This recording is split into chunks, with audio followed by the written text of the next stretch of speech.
Welcome to another hour with the Tower.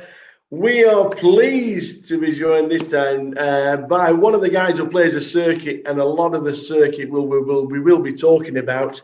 Over $1 million in lifetime earnings, 8 GUKPT main event finals, and the 2019 Grosvenor Player of the Year. It is the one and only from Castaway, Mr. Tom. No, it's Richard Kelly. Hello, Tower. Just got my lockdown beard here that everyone might not be accustomed to, but that is a growth, man. That looks good. Yeah, well, the pubs opened, didn't they, on Saturday, and I was sort of tempted to go out, but what I made sure that I did is I didn't go for a haircut, so then I didn't want to go out like this, so I managed to fade it for another week.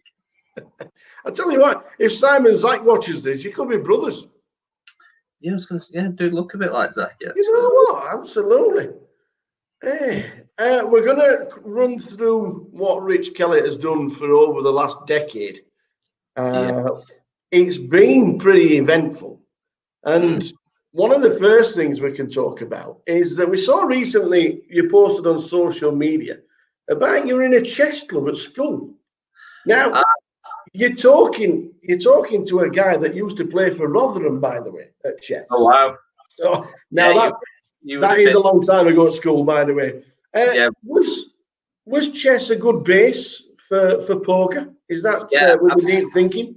Absolutely. So in my primary school, in my local village, our head teacher, she was called Mrs. Baxter. She was very, very she was really passionate about chess, and it sort of exuded through the whole of the sort of year 6 age groups down to year 3. We were playing and we had a really avid club, and yeah, it just went from there really. Me and my younger sister, we ended up being 2 of the better players, and we ended up representing Lancashire.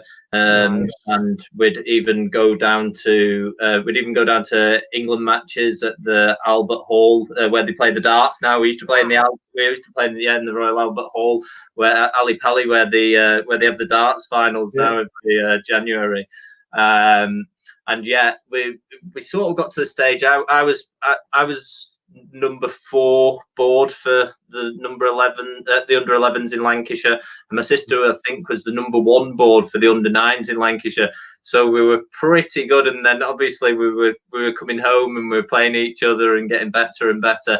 And then it got to a point when we were about 9, 10, 11 where we were too good to play the other children. So in the evenings, this was sort of like, we were at an age as well where we were going to bed at 9 o'clock on a usual night, but instead of that, we sort of we were only playing competitively with other children at weekends. So what we ended up doing was we ended up joining like local men's clubs at like 9 and 10 years old. So you can imagine these were really late nights.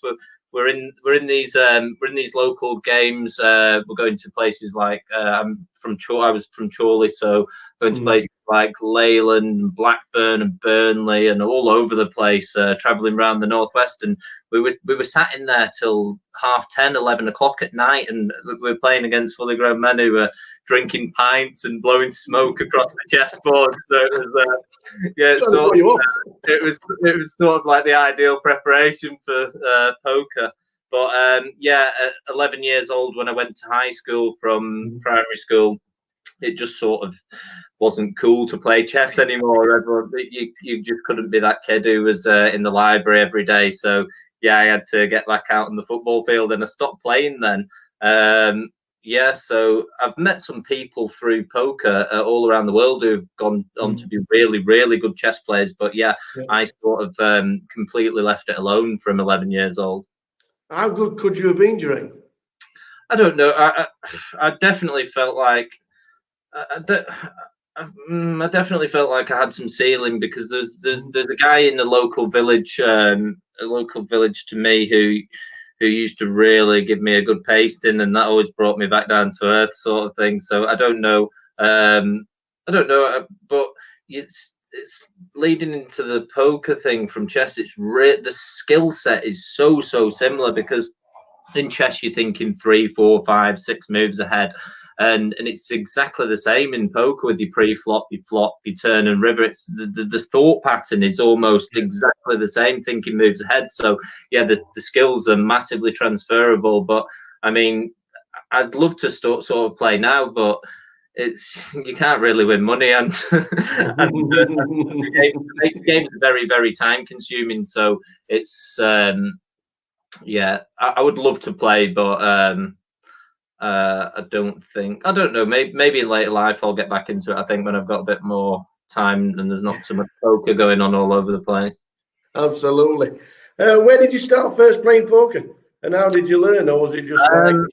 So this was 2005, 2006. I was just in year 11 at high school, and my friend is my best friend, who lived 2 doors down from me and was really close with my family.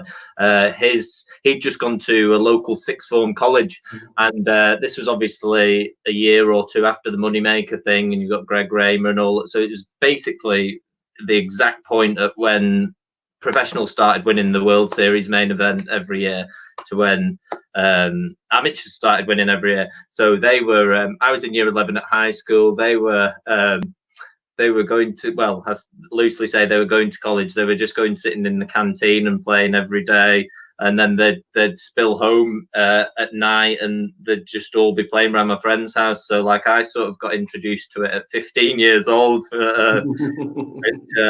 Yeah, I've just got thrust straight into it with the older lads, really. Well, we got in at 15, so you could have been the Kelster 15, but yeah. 2008,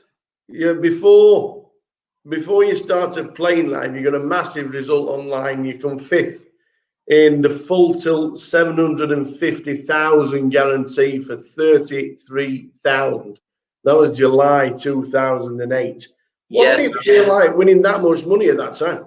Wow, yeah, because I've just turned 18, and like it was pretty crazy, because I did have a little foray into online poker before I was 18, but this was this account was my own account and everything, and yeah, I hadn't really even I'd played tournaments, and I knew that I had sort of like a winning style in them at this point, but this night was crazy. I'd hardly even played any $215 buy-in tournaments before, and I bought into this one, and it was mad. I ended up getting a big stack, and it was the first time that I'd ever actually stayed up all night, sort of playing poker. So you had a break every 5 minutes past the hour. Well, actually, it wasn't even a synchronized break. This was pre-synchronized break, so it would have been whenever the tournament started, an hour play, then a 5-minute break. So yeah, this one I just remember going to the wash basin every hour to splash some water on my face, and I wasn't tired, but I wasn't tired because I was pumped full of adrenaline. But just my little routine. That I'd been probably the longest I'd ever played a tournament up until that point, or been in a tournament, was maybe 4 or 5 hours play, and this one was. We're now 13 hours into this one, and I'm just going to the toilet, flicking some water on my face. Yeah, and it was really exciting. And I was thinking I was chip leader 2 tables left, and it was like $180,000 for the winner, I think. And that's just madness, because I think I started the day with $400 in my poker account or something. So yeah, that was definitely what got me a massive taste for online tournaments, for sure. Did that go straight to a bankroll, or and let you play bigger tournaments? Sort of, but then I was very I was very naive in my early days. So I just used to I just thought I was the best player ever then, and then I would often go and play like high stakes cash games and things, and like experimented in that way. I managed to withdraw a chunk of it, but yeah, like I was very I sort of loved just to jump in at the deep end, and yeah, definitely had a different career path to most when it comes to that sort of stuff. Yeah.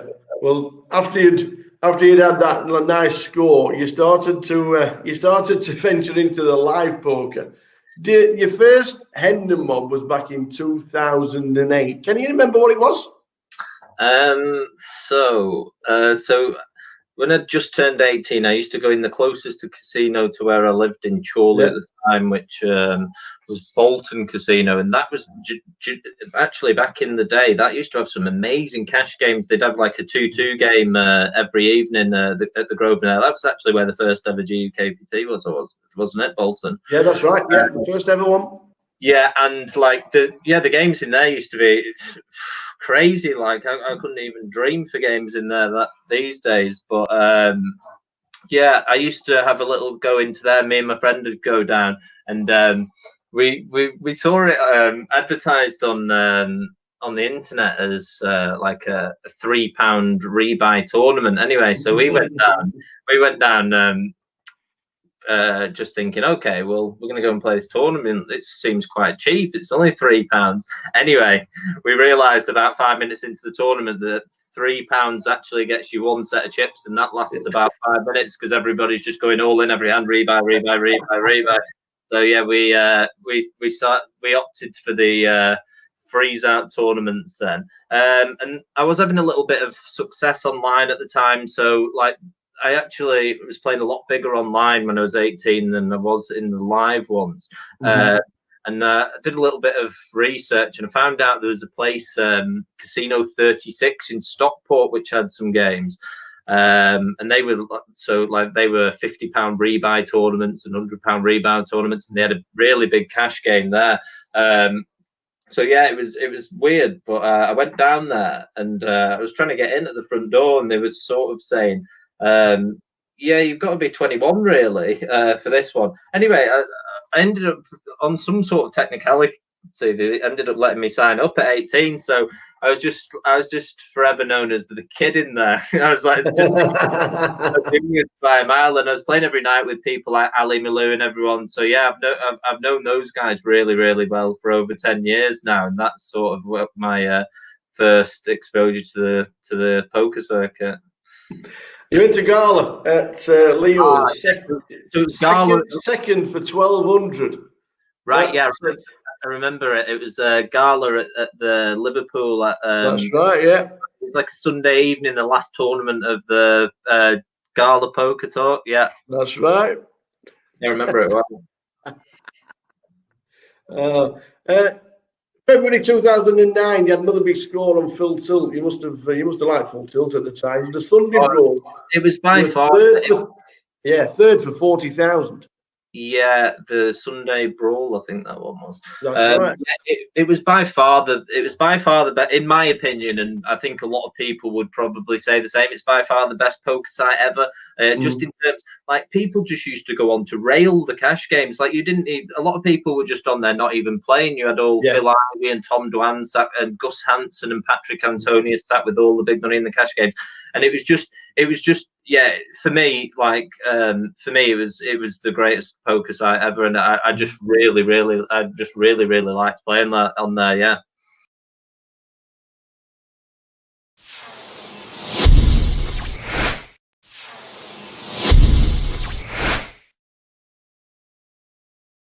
Yeah, you scored for 40,000, but the following month you played an EPT. Is that what you bankrolled yourself into the EPT with?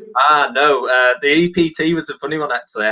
I was playing on PokerStars, so this the following month, yeah. So as soon as I got the 40,000 score, I withdrew a little bit from Full Tilt and put a bit on PokerStars, and I ended up qualifying through the step system. So I bought into the $82 step. And this was a sit and go, so the top two got you into the next round. And yeah, I bought into the $82 step and got into the 215 and the 630 and the 2,100. And anyway, I'm then in the 2,100 playing for an EPT Dortmund package, and I get heads up with the little Italian guy. Do you remember Dario Minieri? Oh yes, I do. I know the name. Yeah, I was heads up with Dario Minieri, and I think yeah, I think I ended up trapping him, and he made a big bluff, and then yeah, I called it off, and yeah, I was super excited about that one. I managed to get yeah, the €5,300 buy-in, and I got the Hilton hotel free and some money for flights. So I told my friend we're off to Dortmund in Germany.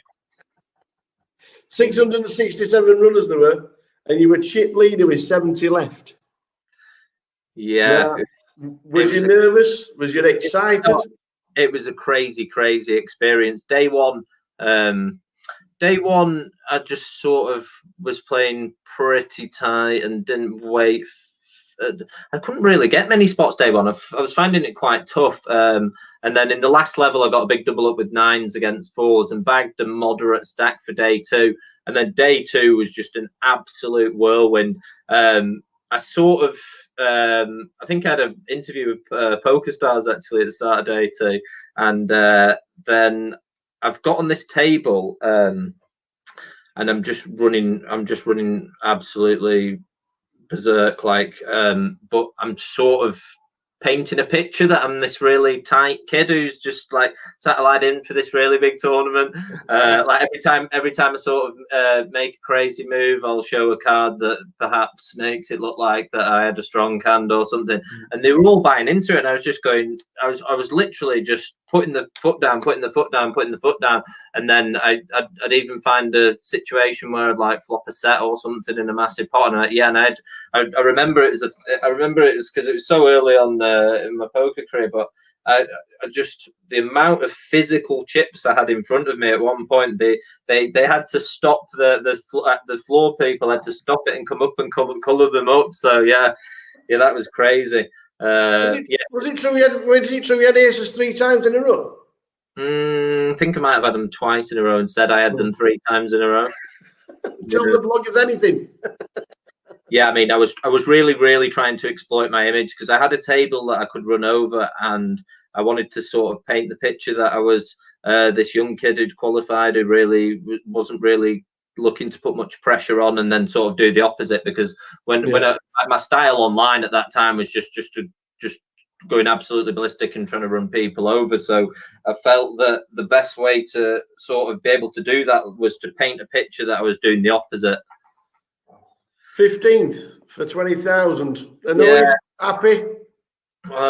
So yeah, the TV cameras came in for day 3 or day 4. I think it was day 3, with 24 left. So that was really strange. I had to sort of like walk up to the camera at the start of the day and hold the card and flash it. And yeah, then there's a guy actually I know quite well now called, I think he's called. Ladies and gentlemen, hello, testing, London calling, testing. Can you give us a wave if you can see us? We got chip counts? Yes, stick them in. There we go. Stick them in. Al Farouk Obi, 20,000. Mindigus Januskus, the table is back. Rob Boone, 280. Robin Fisher. They are the chip counts as we come back. And we go straight over. No. There we go. It's straight over to this is the actual bubble. So Al Farouk. Al Farouk with the King 10. King 10. This is the bubble. Oh, wowzers! What a flop that is. So going to need to find a jack or a king now.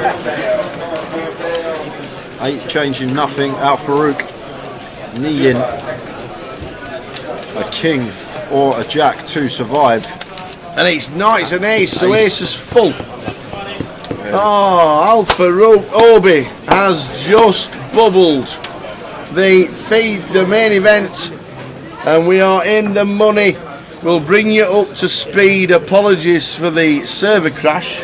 Whatever it was, it just went, yeah, I'm having half an hour. It went what? Yeah, I'm having half an hour. But we're back, and we got the bubble. So we're in the money, and we'll get their player count up in the top right hand corner.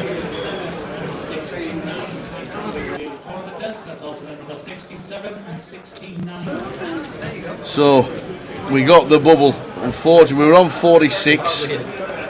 We were on 4-6, so Mindigus. We just missed Mindigus busting out. Mindigus Januskis.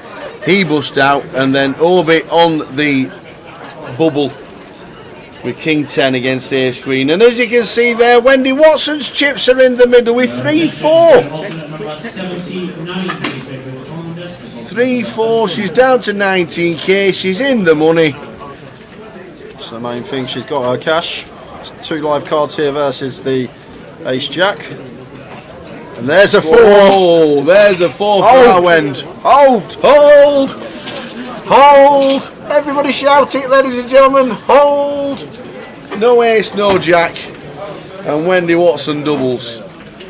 Yay! Hearts. Let's go, Wendy. Let's go, Wendy. Let's go. Back to 45k. Sit back down. The other day I was looking for mine. It's there. Somebody will sit on.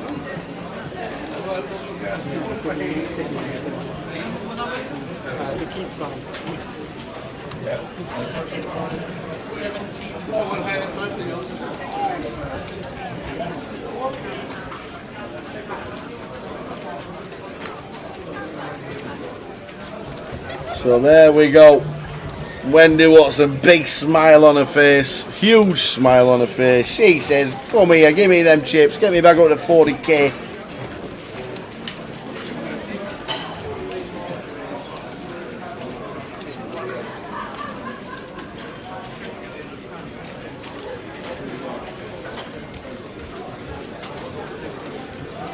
Oh yeah, I've just watched it bout. The Kings wasn't sat down. They weren't at the table.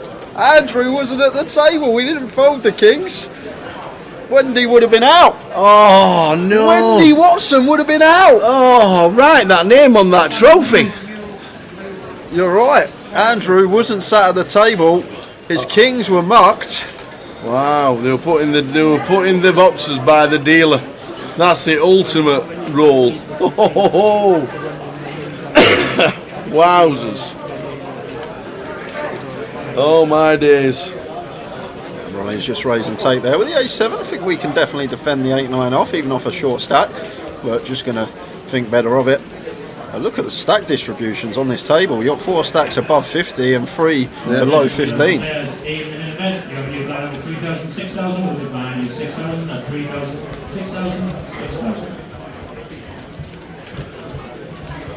So we'll get the player count back up as soon as we can. We have lost a couple in the money. Yeah, Tan Lee, Jamie Lee, first out in 44th. Jamie Lee out. Then we lost Christoph Janopoulos out in 43rd. And that Chris De Silva out in 42nd. That brings us up to now. So 41 players remain, so 3 quick bust outs after the bubble burst.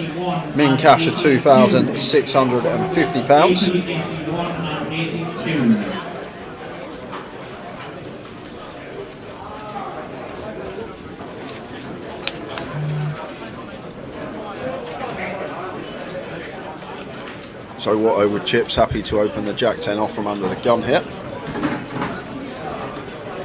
Oh, Alex is on the table. Alex Gulabevs, I've just actually realised that. Oh, Alex fairly well. Got a nice stack as well in front of him.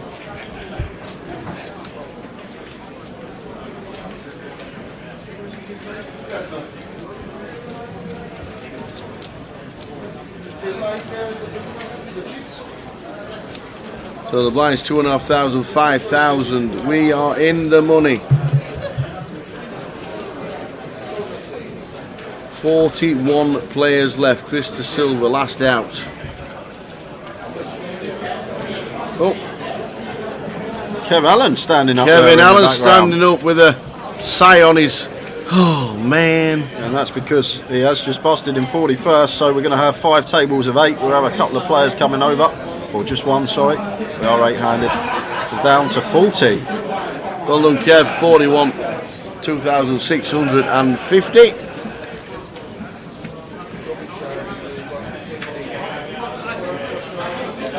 Ace Queen for no. Gets out the way. Really surprised to see that. ace queen folding. And now David, ace on the button, just sub 12. In it goes, and going to be getting looked up. Andrew with the ace jack suited. He's in as well. And the thing is, Andrew probing here could have potentially busted Wendy Watson. He weren't at the table, he had pocket kings. And now he's at risk for his tournament of life because Watto's in as well with the 10s. Don't miss hands. What a story that is if Wendy has a deep run tower. Yeah.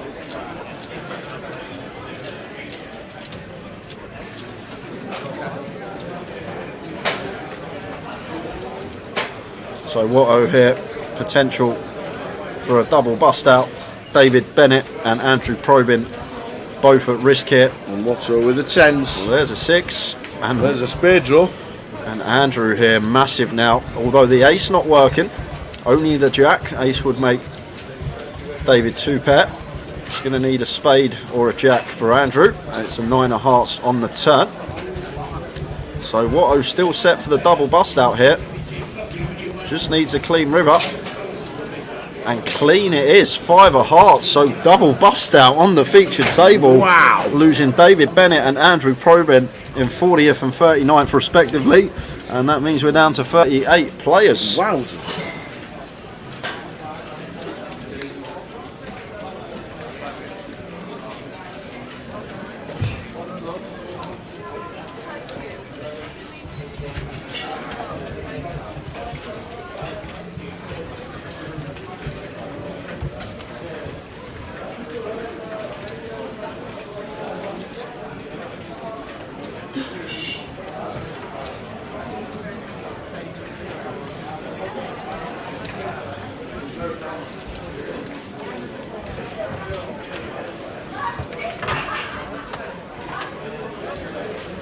The irony of Wendy outlasted Andrew after that.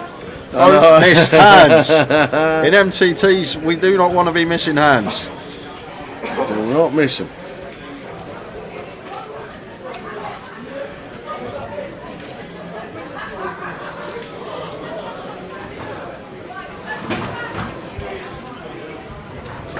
Next ladder is at 38 players. We'll get a ticker up the top very shortly for you guys.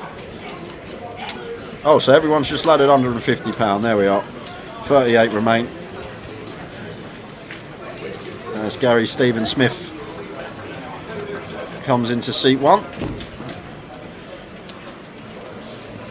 And Watto here, blind on blind versus Alex, raises to 13.5, and Alex shouldn't be going anywhere here with the 6-5 suited. I think we can definitely go larger here as Watto, especially with how deep we are versus Alex. 60 plus bigs effective. Out of position, we do want to go slightly larger sizing.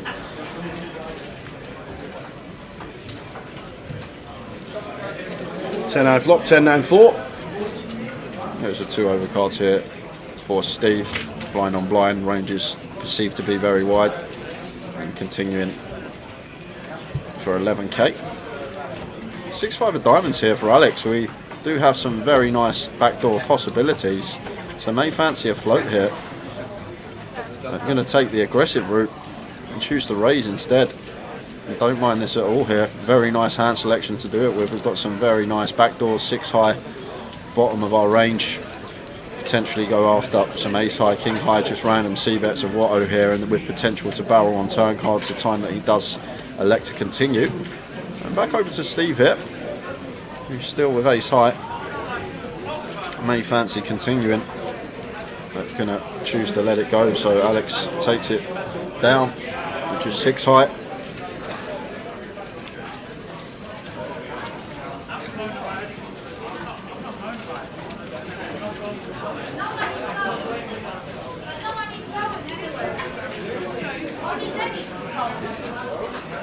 And we were going to do a giveaway this session, guys, and what we were going to do, we were going to come back, we were going to put the chip counts up and ask you to guess who was going to be the bubble boy or girl, but unfortunately we come back and 30 seconds later that was it.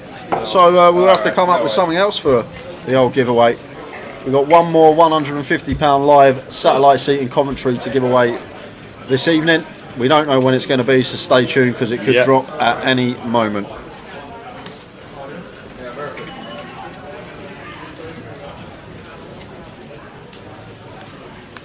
Ace 10 for Ronnie under the gun. Definitely want to be opening here.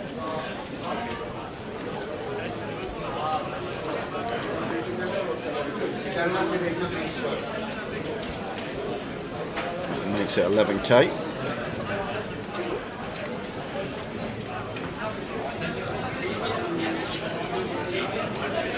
What are on the button here? Jack 8 suited versus gun open.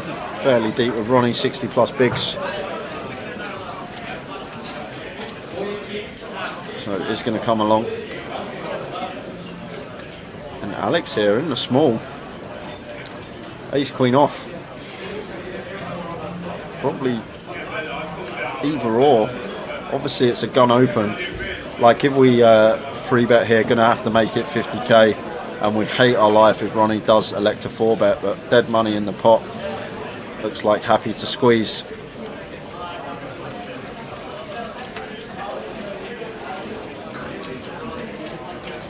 That looks way too small though, Tower. Oh no, take that back. I thought it was 35k. Perfect size and choice if we do elect to squeeze. 5x here from after an EP open and a button flat from the small blind. Very nice size and choice here from Alex. And I think this one's just going to be the end of the hand. Ace 10 can't continue.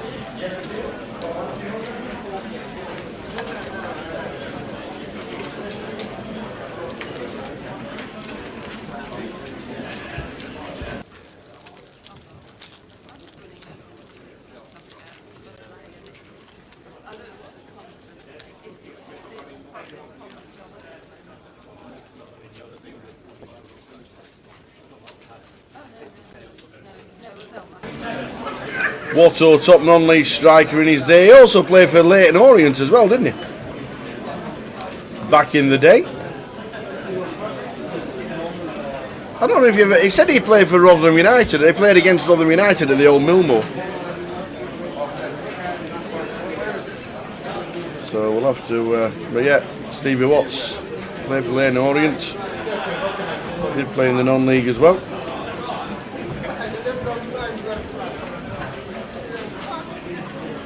So Wendy here with King Queen. King Queen off of 12 bigs. Going to choose to open. Could have potentially just ripped this one as Wendy, but going to choose to raise instead.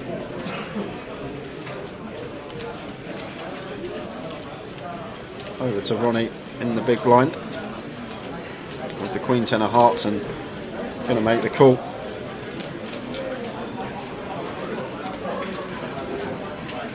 So 51k's Wendy. 8, Jack 5. Check. All chatty at the table. Queen on the turn. Yeah, and look at this. This could be good.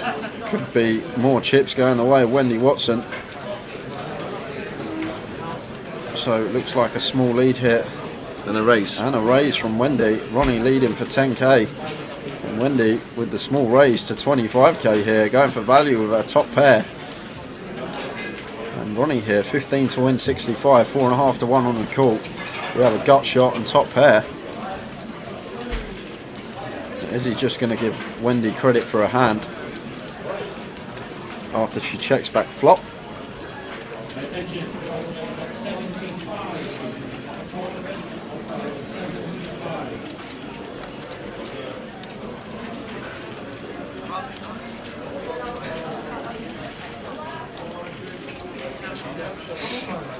What's she saying to him? If you call this all over, baby, I hope.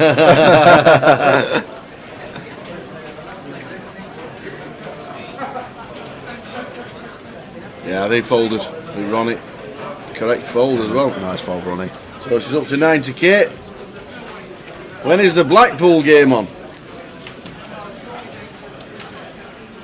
Blackpool, I do believe. There it is, 16th till the 26th of March. So when's the Cav Cup Tower? 18th. 18th, okay. This is a Saturday. Yeah. So I think, is it the 16th, which is the mini and the Mystery Bounty satellite? No, yeah, the satellite will be the 16th, yeah. I was going to say the mini. Saturday is the 18th. The Mystery Bounty Day one here starts at 8. And then we're doing the Cav Cup from 12 in the afternoon.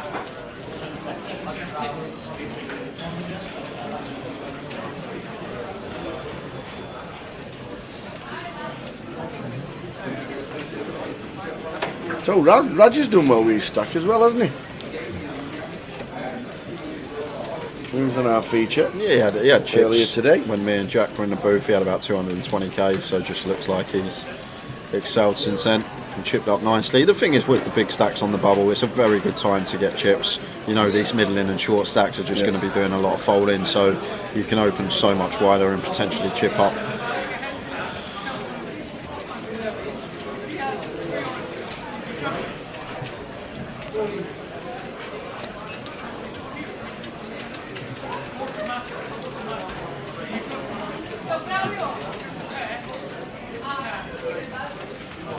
Players and dealers in the cup, you have your blind level, scored line 500, big line 1500 with a 1500 big line empty. That's 5, 15, 15 in the cup.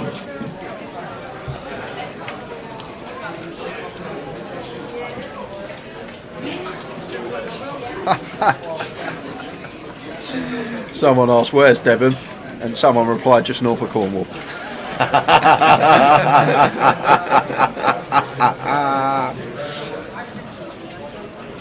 I've heard it might not. Is it Portsmouth or Southampton that's having the renovation tower?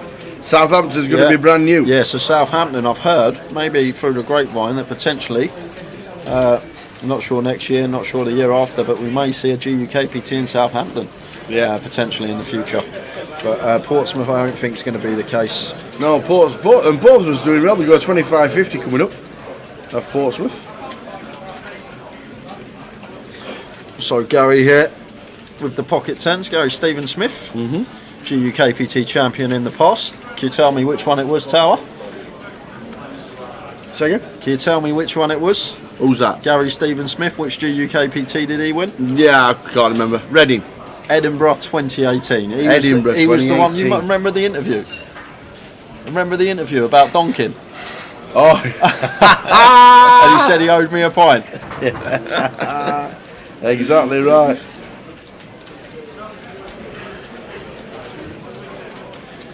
Oh, congrats, Tower, on your coup today. Yes, Gary. Hope everybody was on it. Amazing.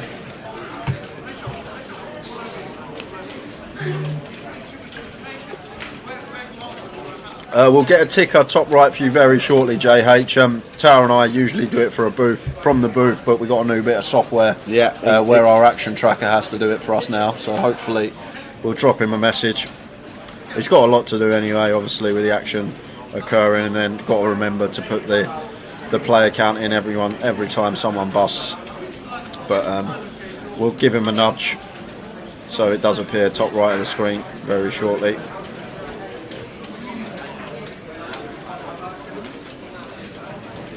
But can tell you, we have just lost Simon Wilson and Ewan Jones. Unlucky Simon. So down to 36 players. 36. And we're 8-handed now, so... Am I saying that? Why? Oh yeah, we are 8-handed. Get your fingers out, Tower. Absolutely. Ignore the dealer. Yeah, dealer's in C1. It's all himself. Whose hat's that, by the way? There's Stevie Watts' hat. Sit down, Watto. Yeah, so Edward just stabbing for one big there. Once Wendy checks, senses a weakness. How are we doing, Nav?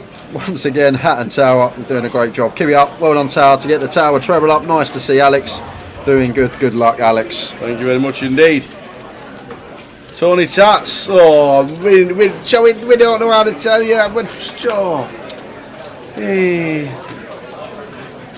Towers treble, Luton, Derby and Shrewsbury. Chicken dinner 8-1.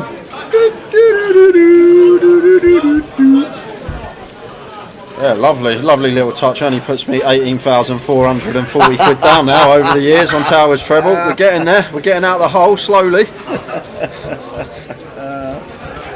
Oh man, that is big TR in the background, and he had a massive double up. Yeah, second in chips. TR at the moment. Come back from break. Second in chips. Going for the double. Yeah, which would be amazing. First time ever. I think we had a close one in Luton, didn't we? With the eye roll. Yeah. And the what happened to Tim? Remember? Tim won the high roller and he had half the chips in play with 5 left. Yeah. And then he come 5th. Don't ask me about the hands, I forgot. Yeah. I had a long Christmas. Yeah.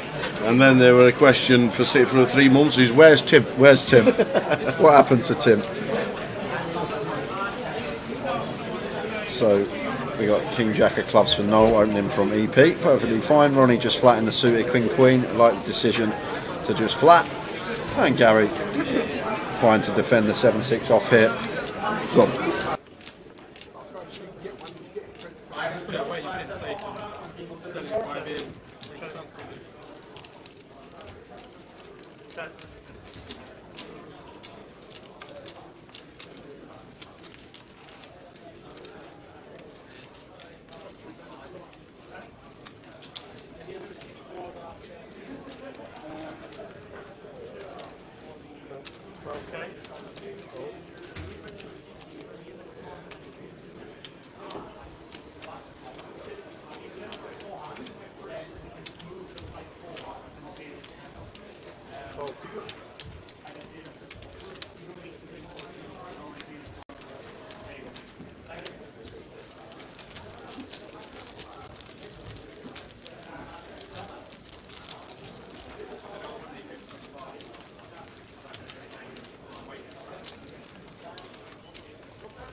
Yeah, that's James Cameron. That's what they're trying to get into. So they want like 6K on top with this.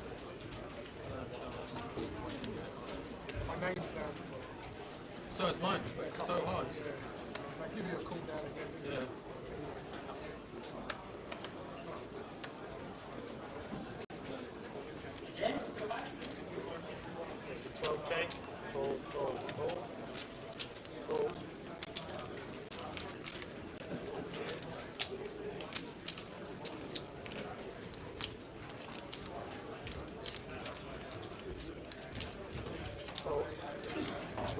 Sorry guys, someone just popped in the booth after moving the mic sometimes. I'm going to jump straight back into it. Alex with 7s.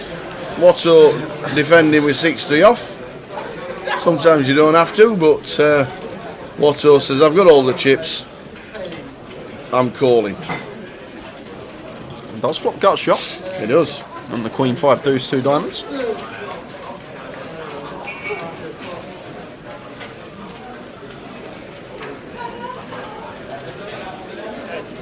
And Alex with the continue. And quick call from Watto.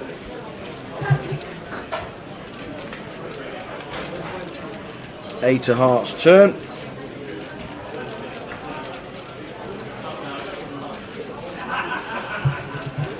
And Alex, double flush draw board here, just getting pretty wet. Watto should be checking. Well, I say he should be checking. He's going to find a lead here on this 8 of hearts turn.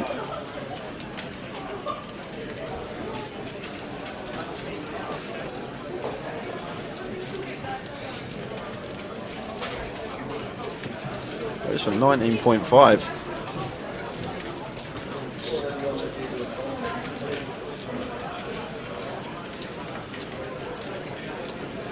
About 40% pot here from Watto, and Alex here with the 7s. It's a fairly draw heavy board, and I guess there can be plenty of bluffs out there. Front door diamonds, although we block. Some wheel draws, some ace-3, ace-4 type stuff, 3-4 suited, 6-3 suited, 6-4 suited, turning and double gutter, this type of stuff.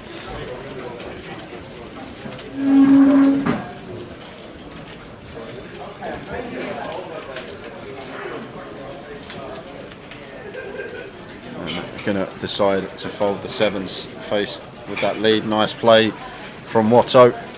6 high, taking it down with.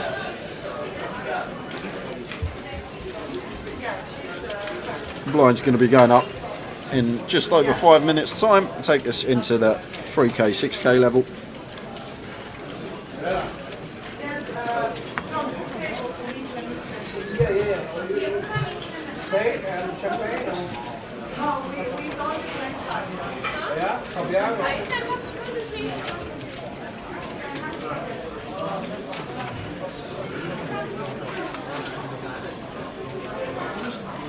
Attention for alternate number 90 is with the tournament. That's alternate number 90.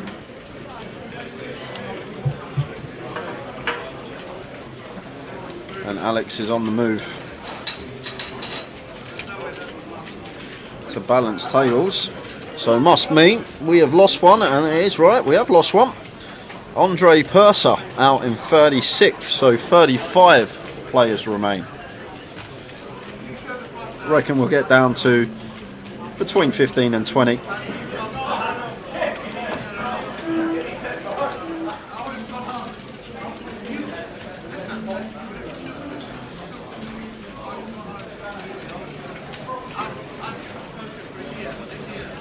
Five off for Watto here.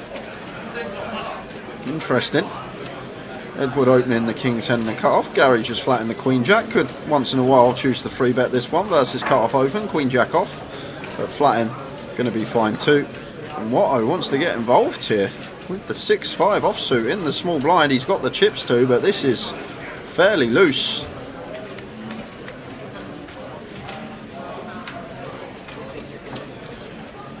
At 9-9, 2 club flop.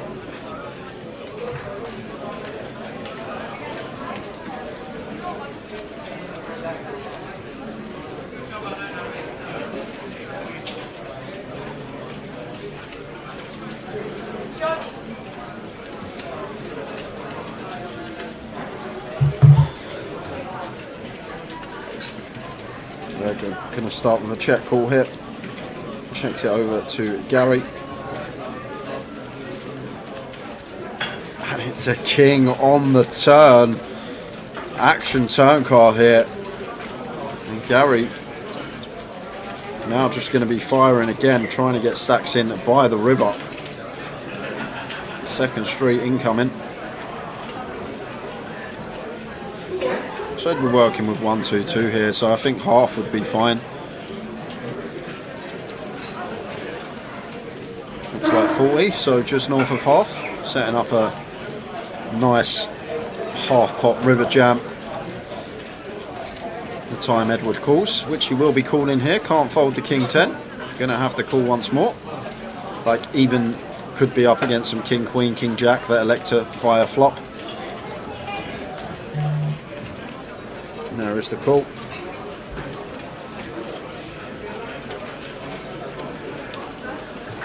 And it's the ace of diamonds on the river. So not a good river to see for Edward. Now losing to a bare ace-x. King 10 getting counterfeited. And Gary just going to have an easy shove now. Just for north of half. Just going to be setting Edward in. How are we doing, you, sir? The Mad Turk. Good evening to you, sir.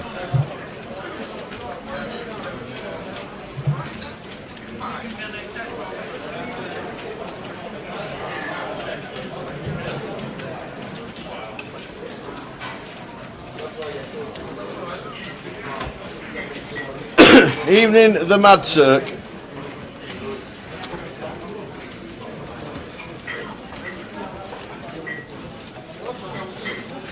So Gary went tiny. I'm surprised he didn't jam, and Edward does make the call. I'm really surprised to not see a jam there. Maybe that size was the size that was going to get him paid.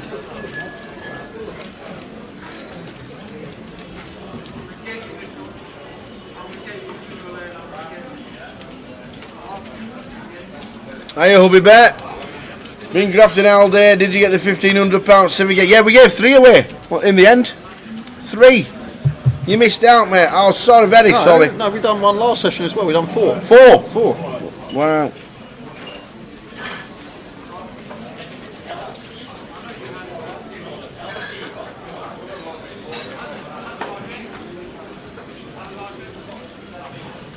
Oh, Annette spoiled it. Well, we're giving away another one tomorrow. No, we're doing it tomorrow. Yeah.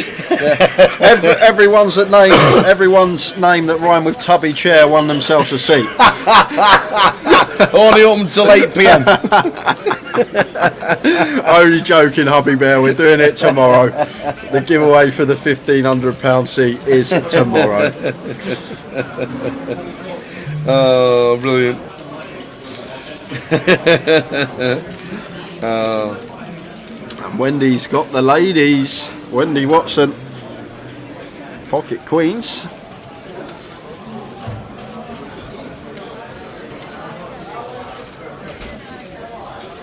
Me and I, Gary, says Wendy. Queens for Wendy. Sixes for Gary. Pre. Wow, flops a set. Put her hood up. Hood's down.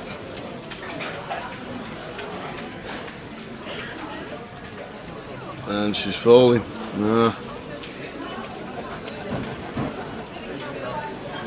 Sometimes we're not sure. I know Wendy loves the game. She likes to be interactive with all the players, but every now and again,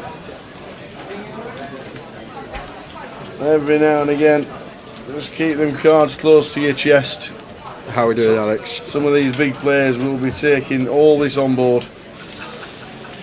Alex Martin, evening gents. Class commentary as ever. Hope you boys get a raise from Hudson round or to the tight get. He's given us £500 worth of tokens to give away to the chat boxes, to be fair. Yeah, to give away. Yeah, not for us. All we want from him, Alex, we want one thing. No, one thing. And that's to go out to Vegas with Team Grosvenor. Yeah. Me and Tao will take the cameras, we'll do some vlogging. Yeah. And that's all we want, that's all we ask. Once a year, one little thing. We'll never ask for another favour throughout the year. Once a year, that's all we're asking for. There you go.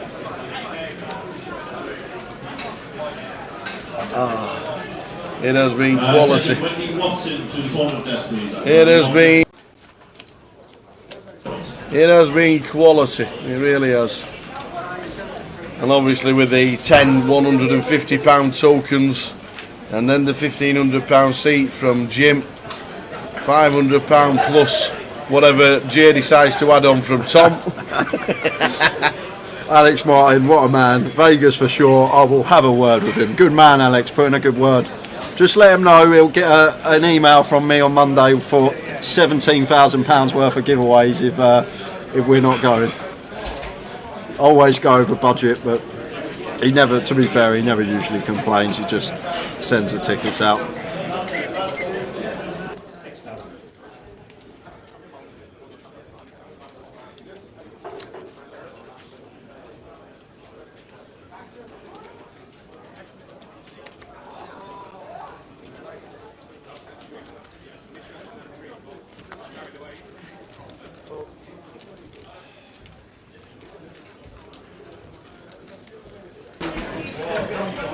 Evening, Liam. Shout out to Mandy while she's eating biscuits and having tea.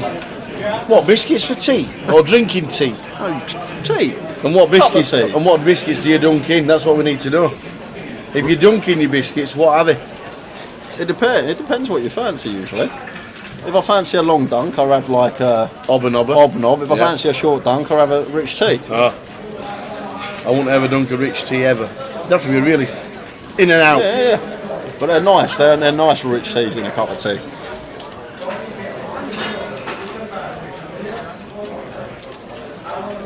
Good evening, Mandy.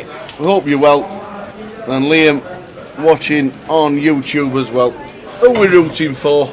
Don't forget tomorrow on Grosvenor Sport as well. There will be a book on the remaining players who make day 3. It'll be on Grosvenor Sport in the morning from about 9 o'clock. The book closes at 12. So if you want a little punt on all the players, we'll have the chip count at the end of the night on all the players that are left in.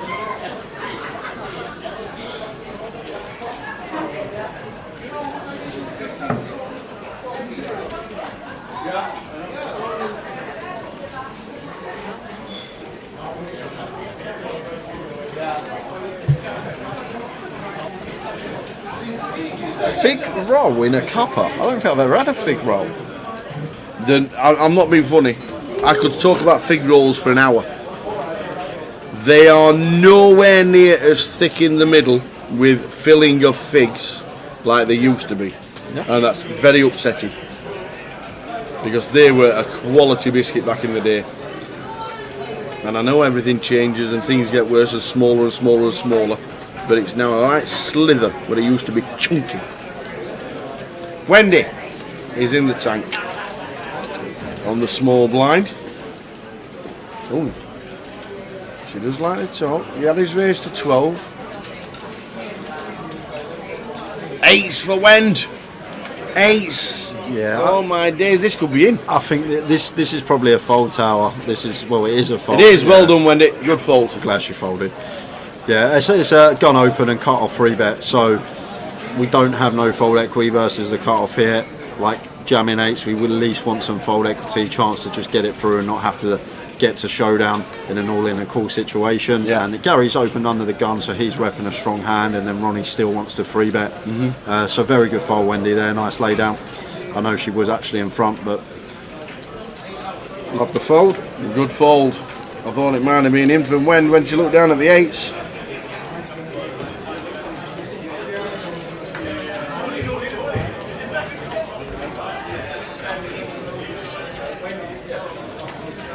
What? Danny Evans says Bourbons, bite the opposite corners and then suck the coffee through the biscuit. What? Are you feeling alright, Danny? Oh.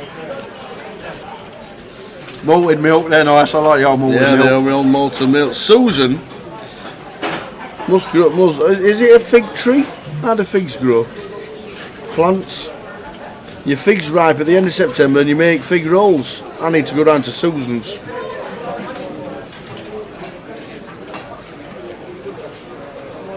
So the chip count, player count is up. It's back. 34 Cheers, Mikey. Remain, and that is because we have just lost Ben Jackson from the field in 35th. Cashed in both. Yep. Well done, Mike. Well done, Ben. Thanks to Mikey for getting the player count back. 34 out of 459. Yeah, and Phil Burdekin's agreeing. This is a thing, fellas. Works better with a penguin, though. Try it, Jay. Yeah, but penguins are covered in chocolate. Yeah, but apparently you can use them as straws. Wendy's raising the button. The King 5. Yeah, don't mind this for still from Wendy. We've got the King blocker in here. Gary's defending, that is for sure. Trying to steal blinds. This is fine from her. Could go potentially a little bit smaller, but 2.5x seems okay.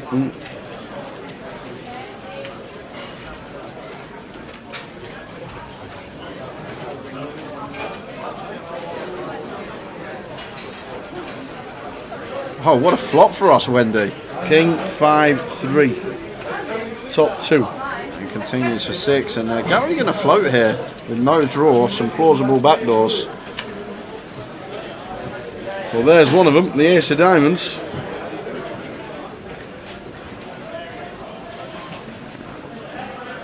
And Wendy betting again.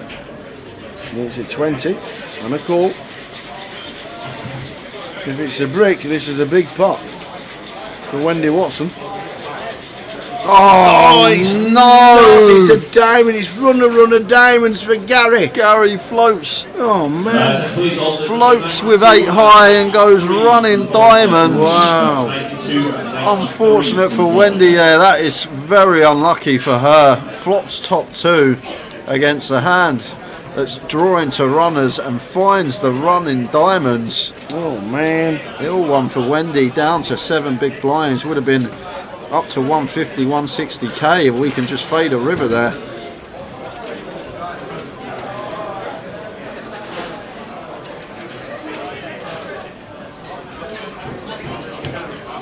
I haven't seen Ant Kennedy Bonjour on YouTube. I haven't seen him in the field. I haven't seen him all weekend, so I'm guessing he hasn't been playing this one. No. Ali, low. Good evening. Yeah, nice check on the end as well from Wendy.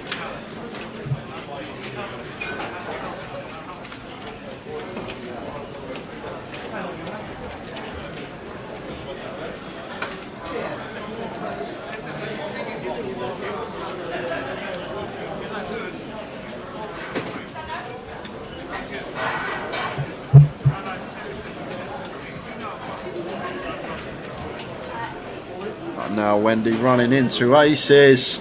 Oh my days. This could be curtains. This could be the end. Gary's out of the way, Watto's out of the way. It's round to Wendy. She stands up the ring. It's all bad timing. Oh no, she says. And it is against Ace Jack. We need running straight cards of 4 clubs. Just put the King Queen 10 out there, dealer.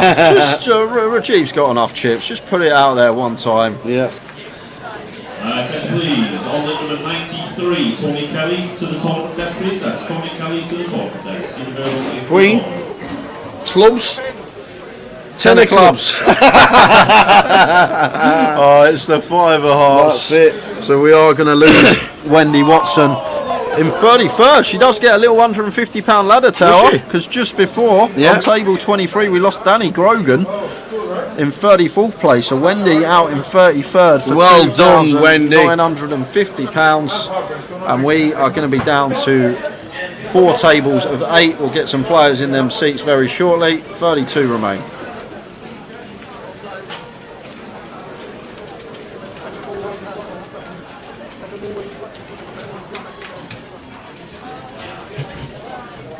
Well done, Wendy. Great effort.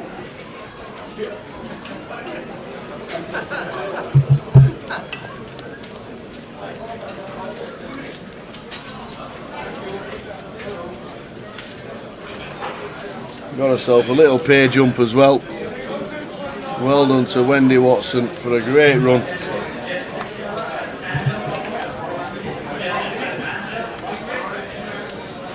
Is Rennie Share playing the main? Is she still in or No, is she not playing? she's out. The only one left in is Janice. Oh, right, local girl Janice. We know Bixie's not playing because she's wherever Bixie is.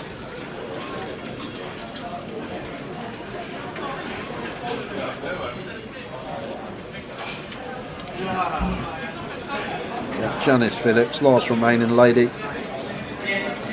on one of the outer tables.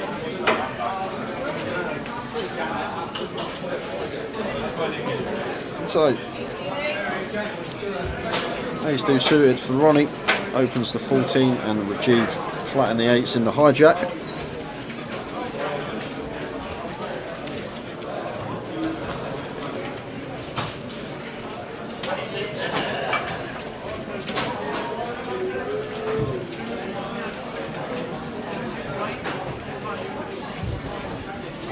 Oh wow, that is weird stuff. That is spooky stuff. Whoa! Janice Phillips right on cue.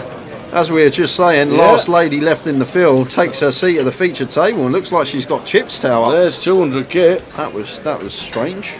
That was. There's 300k.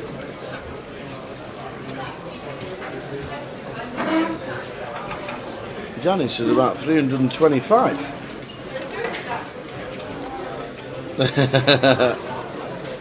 Well done. And things you love to see. As Rajiv, there's no better feeling than turning a set.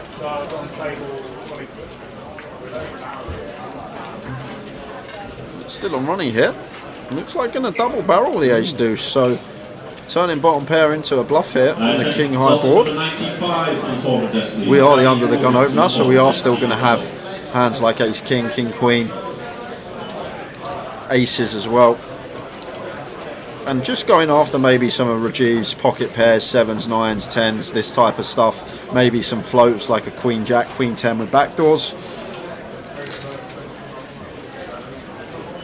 Rajiv does make the call.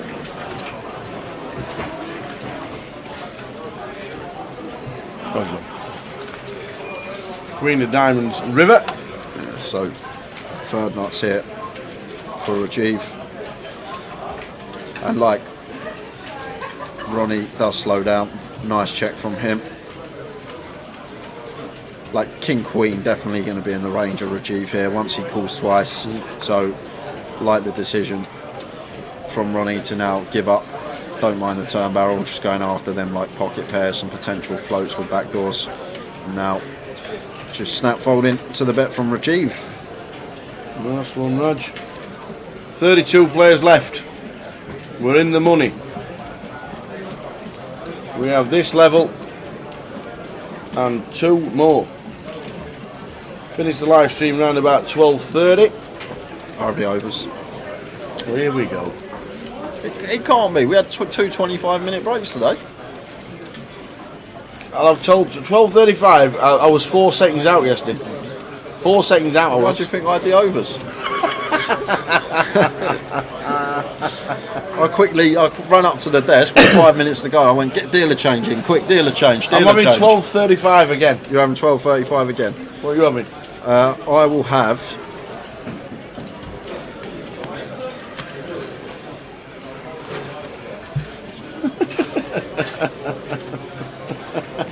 I'll have the unders. Ah! I just realised we had a 40-minute dinner break, didn't we? Look at you, he's trying to get me. We had a little 40-minute dinner break today, not an hour. Damn. Oh. You knew what he was up to. The shorter dinner break counteracts the longer breaks. Damn. Is the Mad Turk still in? No, he's not. No, he is not. Did he meet day 2? What did he buy? I didn't see him all day. There was 20 buy-ins for day 2. We saw him yesterday. So Ronnie here with the ladies in the big blind, faced with this under the gun open from Rajiv. So we're going to 3-bet here. Get 45k, big enough. North of 3.5x out of position. I could even go bigger here, Tower. Could even go close to 50. That does get Rajiv out of there. Wendy Watson's jumped straight in the 500. Yep. Her very first hand, she's got aces against kings and queens. Did she hold? What's happened, Wendy? Don't just leave us hanging. Did we hold, Wendy? Did you see it, PK?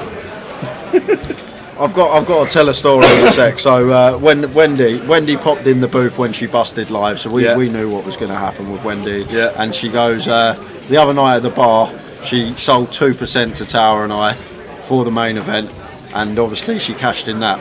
And she's come in, and we got about 60 quid to come back. And she goes, "Do you want 10% of me in the cup?" And this man, he wanted the 60 quid. He was shaking. He was like, he's the best cash I've had broken in 2 years. He just wanted to say no. I could tell, but because when he was there, he was like, "Oh, go on then, I'll have it." But good luck to Wendy in the cup. Let's hope you've trebled up with the aces. But me and Tao got a 10 ball each of Wendy in the cup. So let's hope that she can have a deep run. Good luck, Wendy. Tower's trebles coming. Barnsley won 3-1. We had 3-1. Wendy's going to back chip lead in the thing. It's all rosy. But when she come in, it was funny. I could tell just Tower's face. He was like, 60 quid. That's. I was counting the pound coins and everything. I was like that with the pound coins. Like, tick 'em in, ding, ding, ding, ding, ding, ding, ding. Oh my days. The Mad Turk must be in the side event because it says cool at King versus Aces, no escape. Oh man.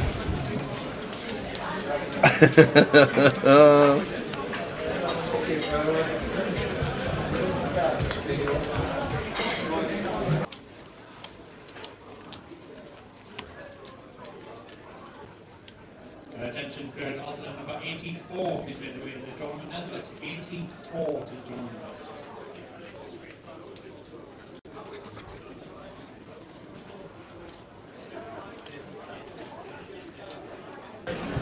Hey dear. Yeah, she actually knew. She knew that the Kings had been folded. Yeah, she obviously friends texting her that watching the live stream. Oh my days, he folded Kings and he wasn't in the seat. So she would have been out anyway.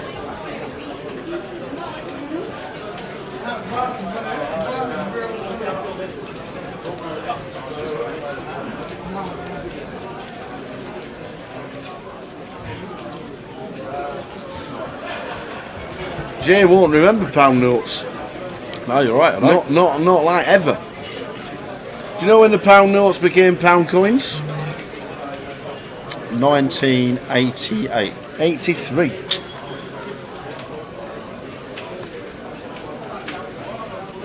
40 years ago, Yeah. we changed from notes to pound coins. 40 years we've had coins. That's very true, John Jacobs. Yes. Ace is obviously held, otherwise she'd be in the booth letting us know. Let's go, Wendy.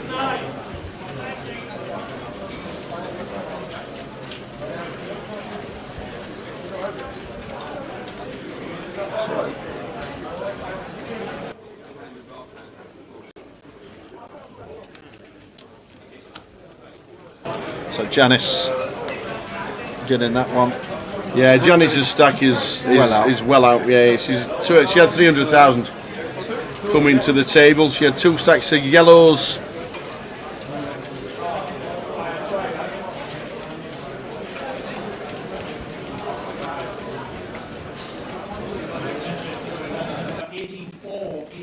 And 87.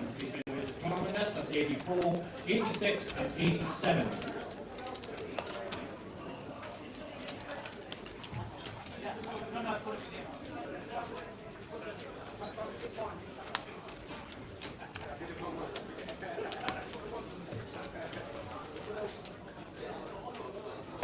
Yeah, we'll try and correct that. It is Janice's stack of 300,000. She's come to the. She had 2 full stacks of yellows. She had 4 reds, which are the 25k chips as well.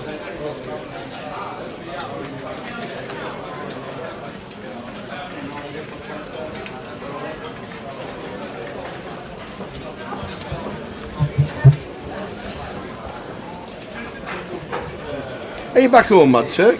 Are you back home in Birmingham? Or are you playing the bounty tomorrow, or the seniors? I don't even know if he qualifies for the seniors, the Mad Turk. What do you reckon? 47, 48, 46? I reckon he's close. I reckon he's give or take 3. Or does he not want to play it just in case? I'll give it 3 years either way, Tower.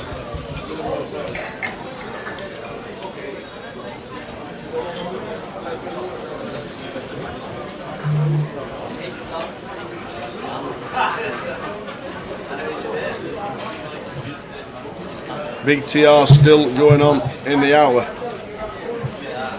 Seen Richard Ashby walking around a lot today. Over this last week while we've been here. He's been in the card room, I think, every day, Richard Ashby. I know he plays a lot of cash.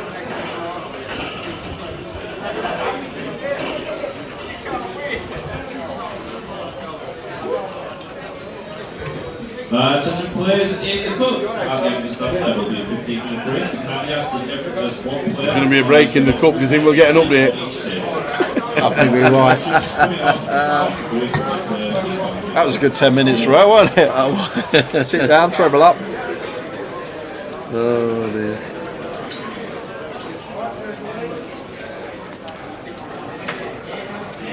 Wallow with the King Queen raises to 13. Raise and take.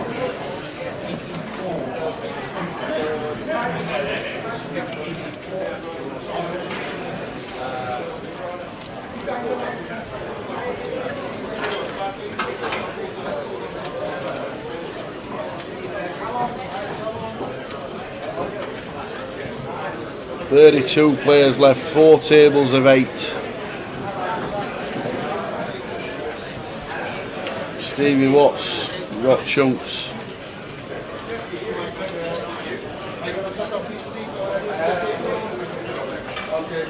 The Mad Takers at home.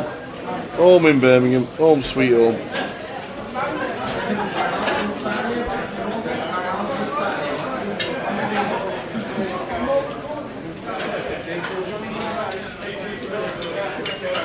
There we go, Janice is stacked back to normal. And Edward here.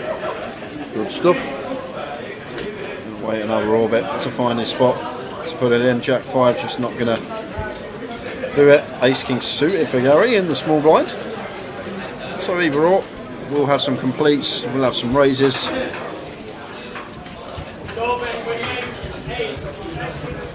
Gary is going to complete. And what with his Jack 3, just going to check his option.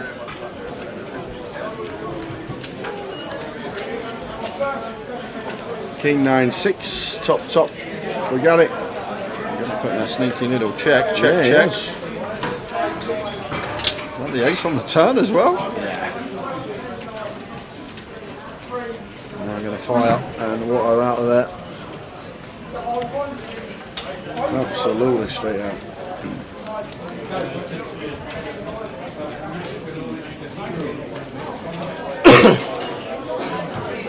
So we're in the money. 44 got the money.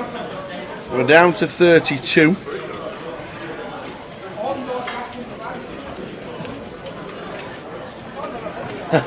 Thanks, Colin. Thanks, Colin. I think you were waiting for Sheffield Wednesday and Barnsley today, weren't you? Sheffield Wednesday made you sweat.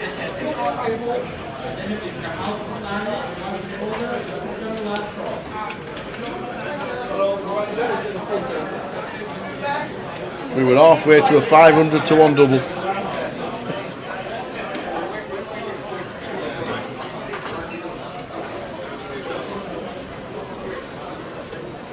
All falling around to Janice. Yeah, he's got this hand and one more Redwood to get his chips in. Can still wait as no force bets with Big Blind Ante, not putting anything into the pot. That's all players in the GUKPT. Go back behind progress, you will be on a 15-minute break.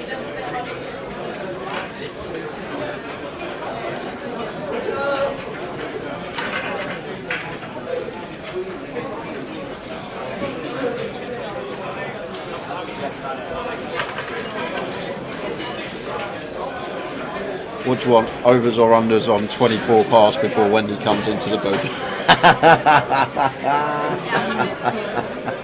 Overs or unders?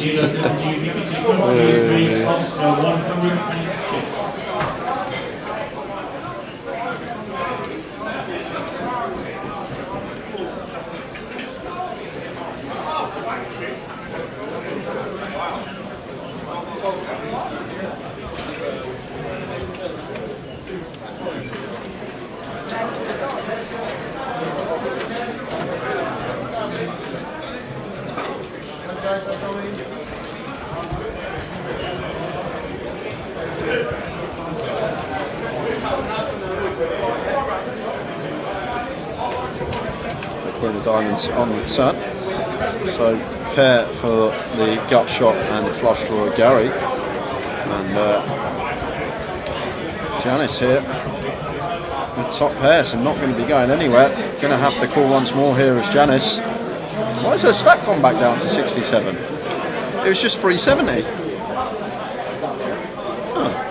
It was literally just 370k. Which was correct. That's Jan. Oh, Jan. Okay, yeah. That makes sense. That makes sense. That's his 67 over the line. Jan in seat 3.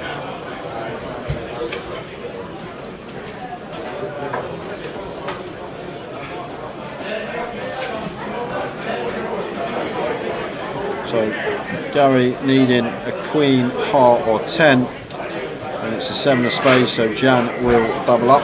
To 207.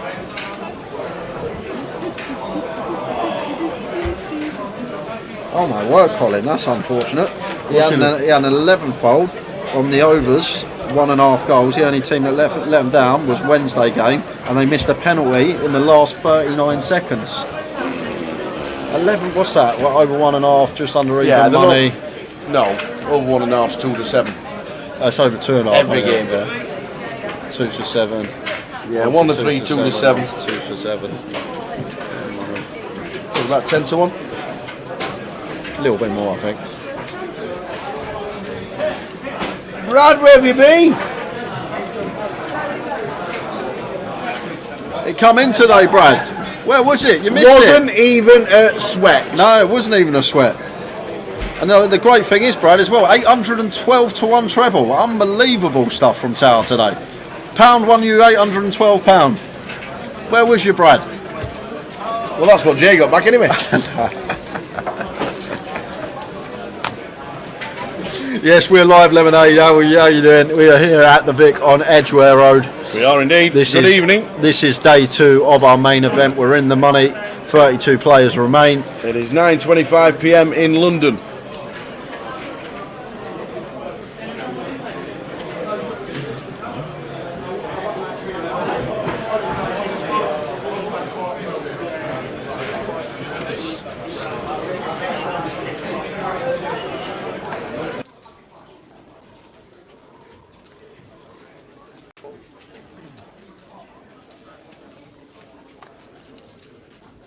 So anyway, I had the overs on 24 minutes past. What did I win? Nothing. I'll tell you what, we'll go double or quits for finish time. I've got unders on 25-2. It's 9.25 in Devon as well. So Edward here in the hijack, shoving the King 5 suited, and Gary going to make the call with the Ace 4 suited here. Yeah. Only a 5 big blind shove from Edward. Good luck, Edward. With his last 32,000.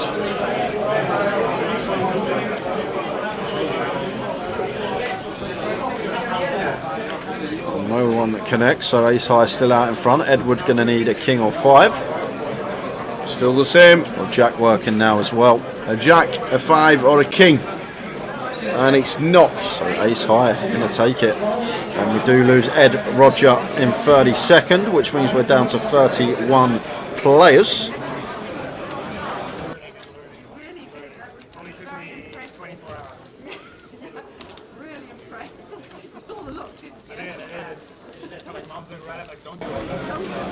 Who won yesterday? Well, 2 days ago was Trevor Reardon, if you're talking about the high roller. Yeah. TR won the high roller. Eddie, yes, I did have a winner on the treble. Nice little £100 on the treble.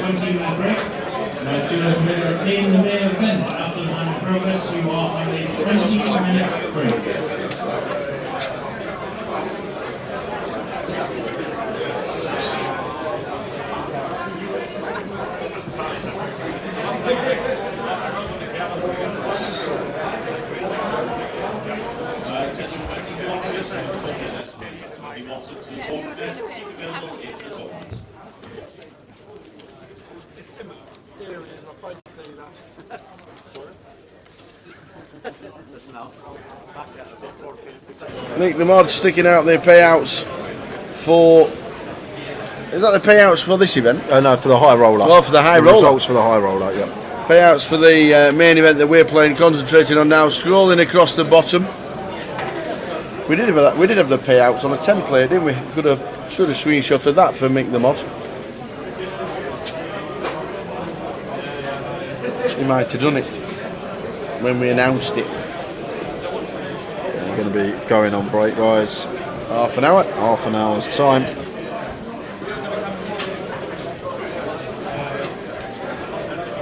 Check out your clubs for Gary.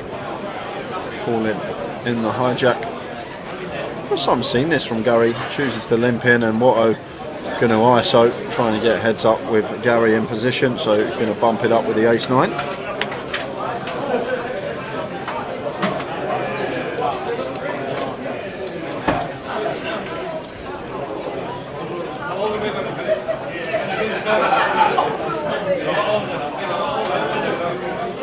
We'll be finishing up just before 12:30 today, DS.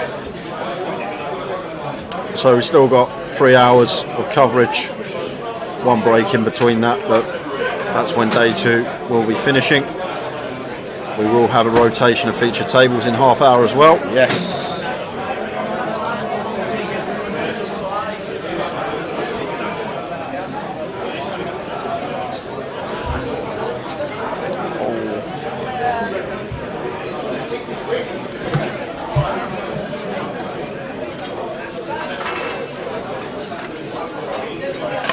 So Gary does limp call. And Queen 8 board. Watto continuing. 15 hearts turn. We might want to slow down now. Watto. Not really much going for us here on this particular board. I prefer a double barrel with at least one heart in our hand. Maybe just happy to apply pressure now that he's got all the chips.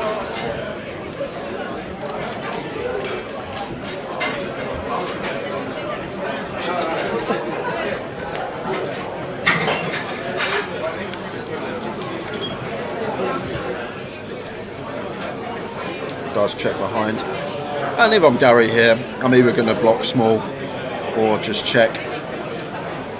Looks like he's going to go for the small block on the end here. Less than 20%, that looks like. Oh no, they're yellows. I thought there was a few ones in there. Goes for 35k, so going for value here with the Jack 8.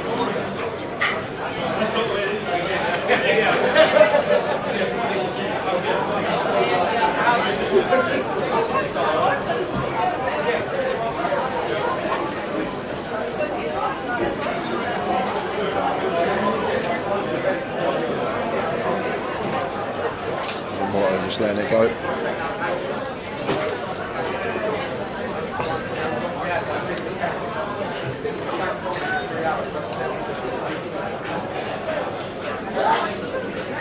So we go on break round about 25 minutes time at 5 to 10 local time. A 20-minute break will take us to quarter past 10, and then 2 hours of poker to play after that.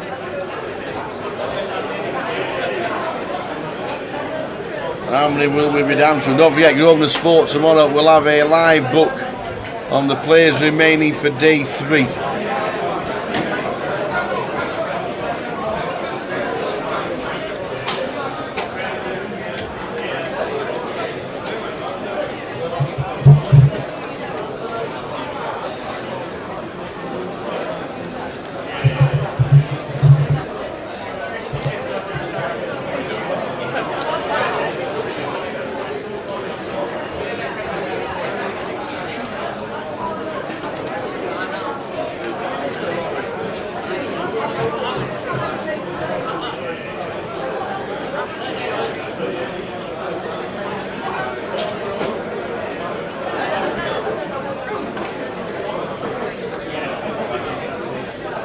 Quentin Figari out of the way, Watling does the same. Over to Jan. 6-5 of hearts. Just doubled.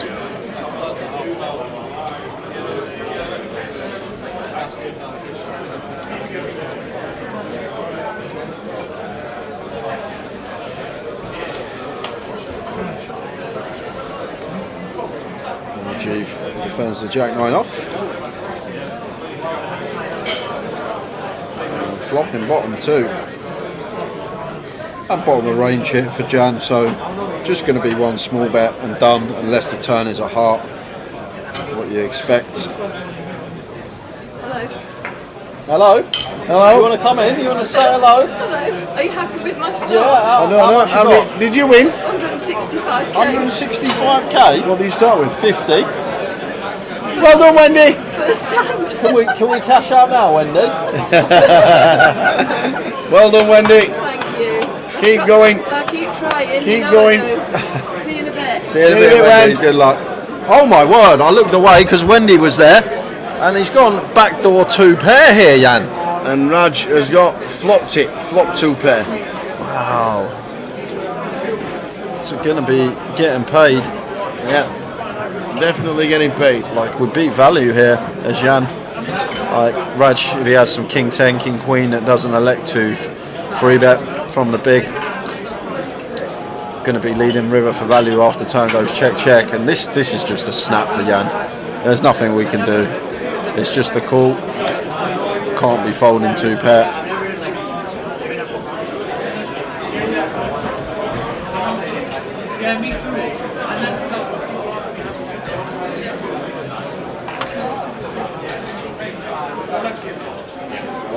Or is he thinking about raising for value? 35 into 47, so 80% on the end here. Attention, all players remaining in the GUKPT Cup. You have 2 minutes remaining. Wow, he is going to go for the race. I wasn't thinking about folding. Jan going to go for the value race here with the 5-6. After checking back the turn, and he goes for 80k, so like, this looks like it's never a bluff here from Rajiv's perspective. Like, if Jan had a bluff, surely he wouldn't give us such an attractive price to call here. This is actually a weird spot with our Jack 9 here, because turn's gone check. This is the key component in the hand tower. Like, even 7-8 is probably going to double barrel this turn once they do pick up and down.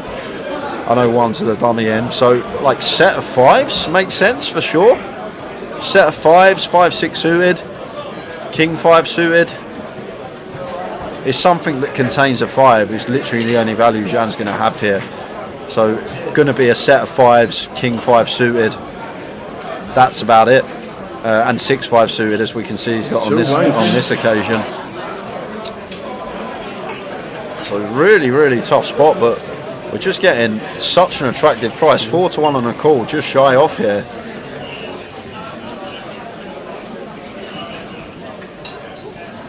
But the thing is now, Jan's just going to expect he's got the best hand almost always.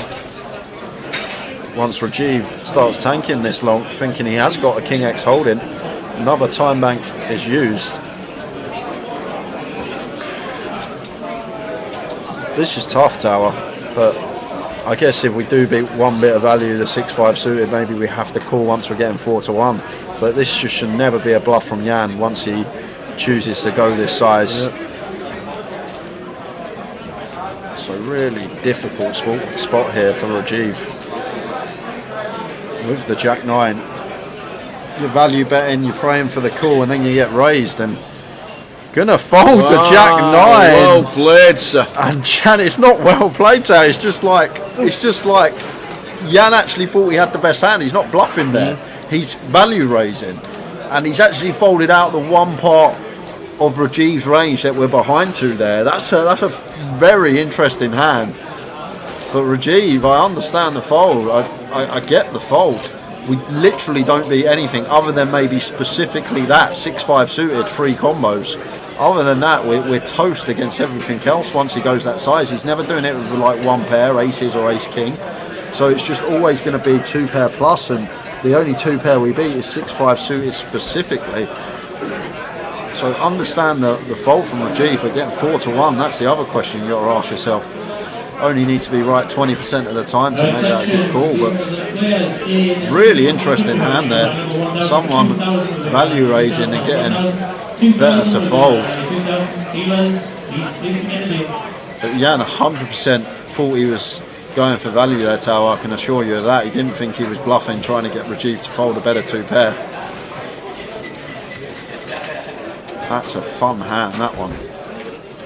When Rajiv watches that back, he's going to be ill because he was right. It was never a bluff, but actually beat the one hand that Jan may choose to raise for value there. And you got to remember, Rajiv went 80% pot on the river, so and Jan still raised. So is he always going to raise the 6-5 suited? That's another question we got to ask ourselves. But really, really interesting hand. Enjoyed that one.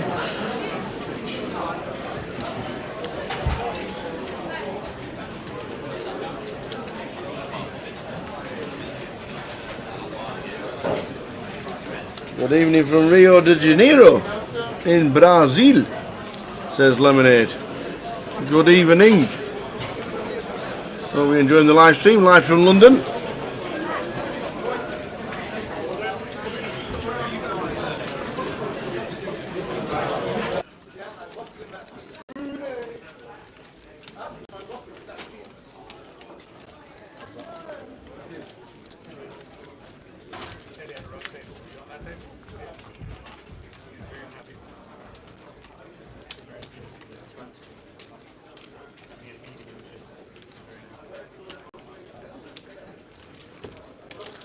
Attention, result at number 95 to the tournament desk, please. Daniel Morgan to the tournament desk, seated at the top.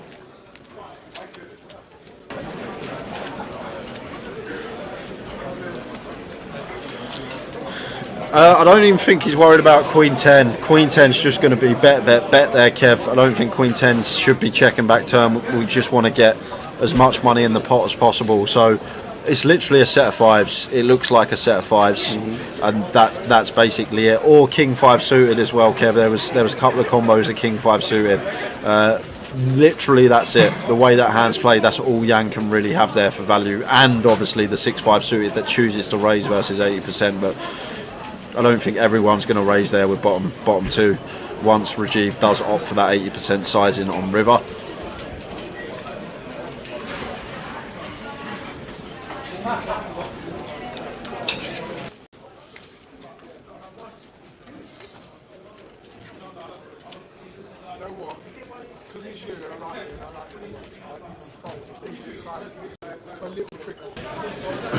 Yeah, I'm not sure Jack 5 suited and Jack 6 suited should be opening the cut-off Macam. I think they're going to hit the mark. I don't think we want to be opening those. It's a bit too wide from the cut-off. So obviously the suited kings we're going to open. So I think it's literally specifically king 5 suited, 6-5 suited, and pocket 5s that play the hand that way for value. But then once he goes that size, it just looks like he's crying for a call, and that's obviously what Rajiv's thinking, that it's never a bluff once he elects for this sizing. So we actually don't really beat anything except 6-5 suited, which isn't always going to raise once we elect for the big sizing on the river. Nick Miller, I like how 4.5 people have tuned in, but only 12 people have liked the stream. Where's everyone's appreciation for the free coverage? Hit the like button on YouTube. Hit the like button if you're watching. Good evening from Costerdale, Barnsley. Nice one, Robin. Watching in Barnsley. Which part of Barnsley?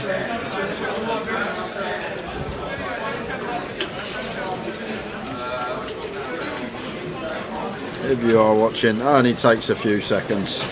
Smash the like button and follow, subscribe. Going to be so much coverage from us this year. Every 2-3 weeks we're going to be here in the booth, different stops, different tournaments. Going to be a good year. Frost to Cambridge. It's going to be -3 down in London tonight, so it must be a bit fresh everywhere. 10s for Watto. His option in the small. Yeah, just going to be raising from the looks of things. And Jan called with the ace-9 suited, Jack 4-6 rainbow board. So going to be a call here from Jan. Can't be folding ace-9 just yet. Have to call once here in a blind-on-blind situation. Watto's range going to be fairly wide. And ace-9 will be the best hand some of the time. And we have position. See what Watto does on the turn. 4 of spades as it pairs. Yeah, and one that Watto's probably going to start checking now. Tower 4x making trips. We lose to Jack X anyway. And like once Jan calls flop, like don't really need to deny equity too much. Like I don't think there's going to be like much King X or Queen X in there. Maybe just the Ace X is the only bad river to roll off for us. But he's going to choose to go for the second street here, Watto, with the pocket 10s.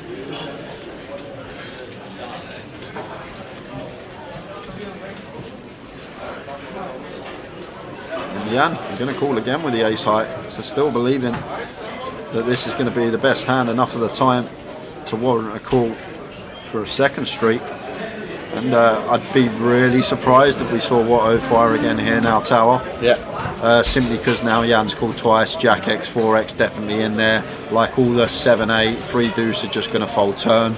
Like the gut shot, the straight draws. There's no backdoor flush draw, so like Jan's range here is pretty condensed to like Jack X, 4X, some 7-5, 5-3, which 7-5 also gets there.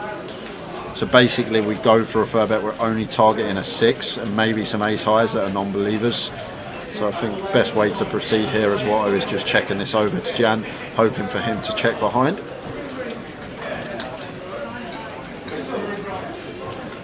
There goes check, check. 10s shown from Stevie Watts. And that is good. Heading towards the break, just over 10 minutes to go of this session. It has slowed down as we always thought it would do. It had to. It had to. Ah, Goldthorpe. Used to be great chippy in Goldthorpe. I don't know if it's still there. On Main Street.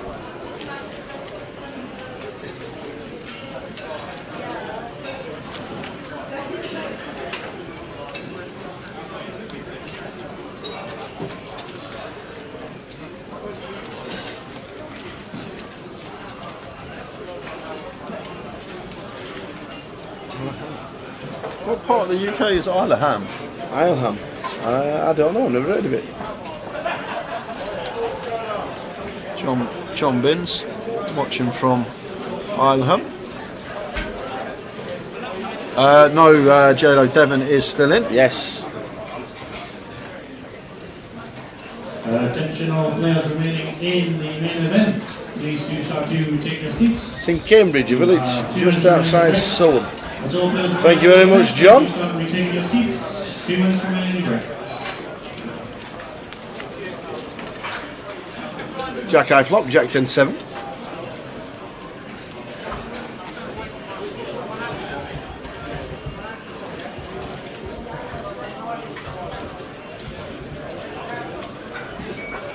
who's on the next feature table.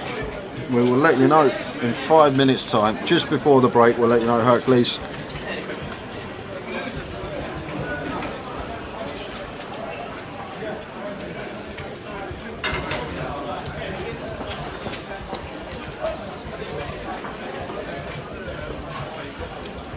So Stevie Watts called on the button with Jack 4. Races to the lead against Ronnie, who initially opened.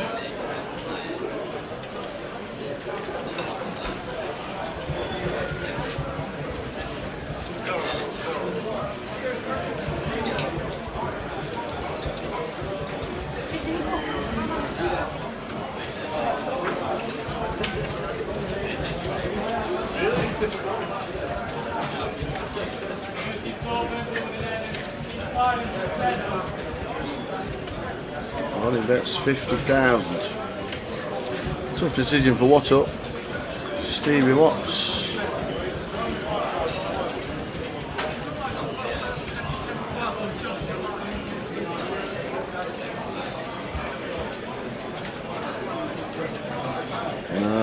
Gets the best hand to fold. Nice one, Ronnie.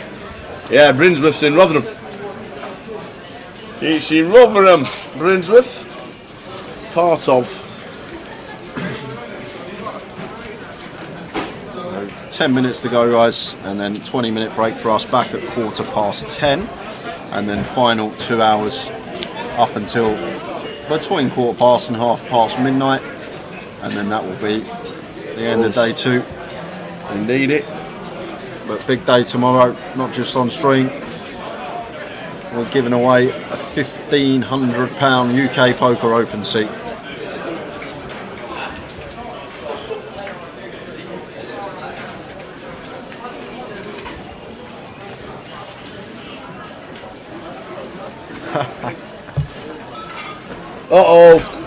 It's the side event of the Star of Pramham 6. Star of Pramham 6. All right. Star of Pramham Invitational. It is on. Jack Hardcastle is playing the Star of Pramham Invitational. Sat on the outer table. I'll tell you what, whatever happened, I remember last year, they were doing them little tokens every time you bought a Star of Pramham. You used to scratch it off and you had a chance of winning a trip to Belgium, or you used to get a free beer. Why did they stop doing them? It became too popular. Everybody drinks it. So ace for floppy middle pair and top pair for Ronnie. Noel betting 6k and Ronnie making the call. And 9 of diamonds on the river and have to go for value now, as Ronnie once checked to a second time. And we got a non-believer in the form of Noel. And the King 10 good for Ronnie. Couple of pots going his way. Does well for the confidence, that back-to-back pots, especially one being a very nice river bluff. 30 big short stack. Massive.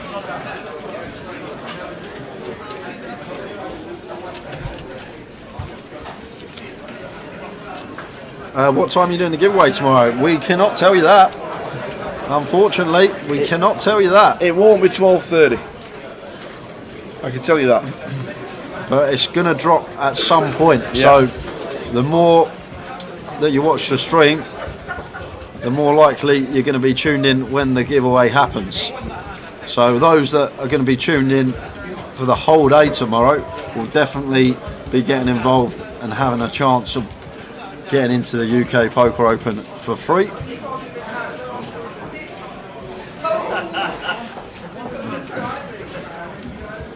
We're on 31, Peter. We got in the money when we got to 44. There's 5 minutes left of this level, maybe 6 minutes, and then there is a 20-minute break, which will take us to 10:15, and then we've got 2 hours to play. Make sure, if you're at your pub, make sure you take your laptop in the pub. If you're playing the pub poker, get it connected to a telly, or get YouTube on the telly and get watching. Jay, when you go in Vegas this year, I'm probably going to do forever. Middle of June to just after the main event. Yeah. So middle of June to middle of July. Going to be my Vegas dates this year. We start the live stream from 12:30 tomorrow with however many are left. And don't forget, Grosvenor Sport will have a book on the players that are left.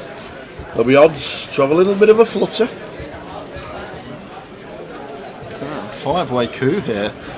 Queen 4 deuce, 2 spades. Gary flopping a set, fires into the field. It's such a lovely feeling. You open deuces EP, you go 5-way, you flop bottom set. You see bet, but no one calls. No one's got top pair.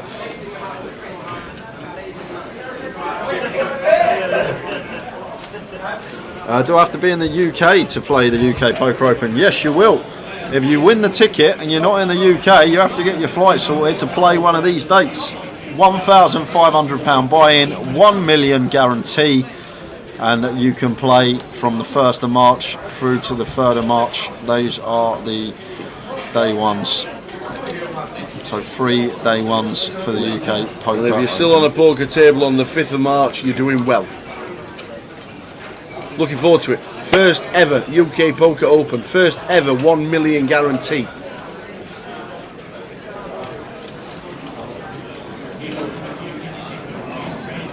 Shane Roundtree has got a 76-inch TV with a live stream on. That's some telly. Last year, Joel, I stayed at Flamingo, just opposite Bally's, which was perfect, to be fair. Yeah. Literally was the good choice, I think. I'm literally only in the room for sleeping. Literally wake up across the road and I'm in Bally's most of the day, or like down to the Win if they've got an event on. So yeah, I'll probably do that again. Seemed everything was fine last year there, so I don't see why I would choose somewhere else.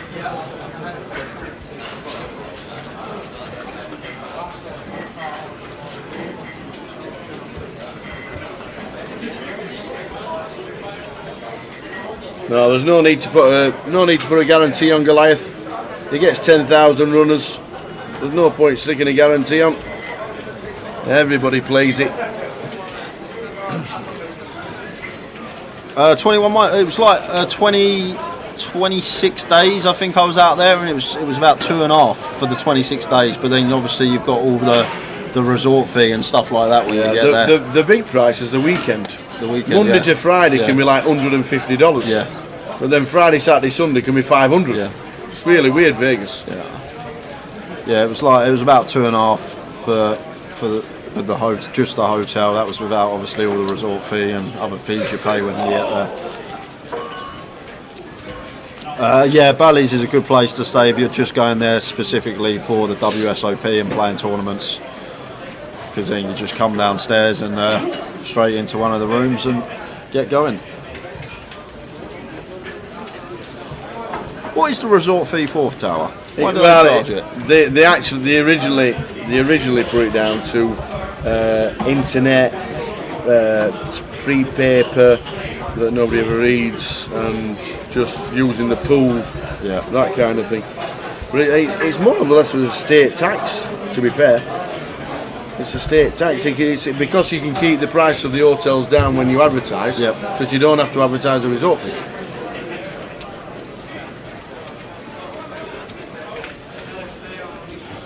But unfortunately now everybody does it, which when you're staying out there 4, 5, 6 weeks, it's a bit of a cost. I think it was just over a bag, Brad. I'm just recalling from memory, because you have to obviously play it for each day. I think the resort fee was just over a bag. I think it's something like, well, it's at $50, $60 a day or something. So obviously if you're going for a month, 30 days, it's probably going to be like 1,600-1,700 quid.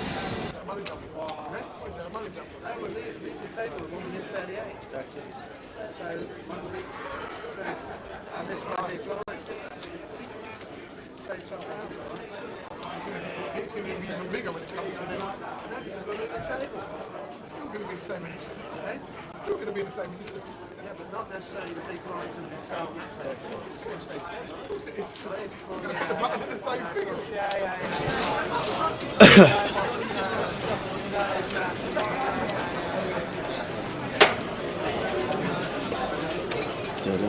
Ace queen for Ronnie, ace queen for Raj. Interesting to see what Ronnie does with the ace queen, because once you've been 3-bet with the ace queen off, doesn't seem as strong. Like, I wouldn't mind seeing 4-bet here from Ronnie. Rajiv seems like he can play and will attack some late position opens, and ace queen off could definitely be a plausible 4-bet here, Tower. Just make it somewhere around the 90k remit, maybe a bit larger out of position if we are going to. But what you might be thinking here is, should we just set this in? We don't want to 4-bet fold versus Rajiv's effective stack size, so we might. And this is the last hand because everybody is now mulling around. And he's going to find the 4-bet. Yeah, very nice indeed. Watto's already gone. We think this is the final hand, and then a 20-minute break, which will bring us back at 10:15. And we got some new players coming over to the table. Let's have a look. Oh, we got Big TR coming over. High roller winner John Eames is there as well. Speaking of the WSOP, Rob Boone going to be joining us as well. Hey, Booney. So the last hand. And now it's another think tank for Raj.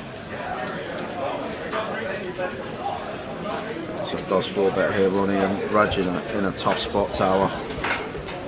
I wouldn't be surprised if we just folded here. We're not loving life with the ace queen. We specifically need Ronnie to have a bluff here. Like Ronnie's value, the ace king, jacks, queens, kings, aces. We're basically hoping to be up against pocket jacks. But then you got to ask ourselves, does this player have bluffs in this spot? Is this player capable of finding a 4-bet with like an ace-5 suited, with a king-queen off, these type of hands? So going to use another time bank chip.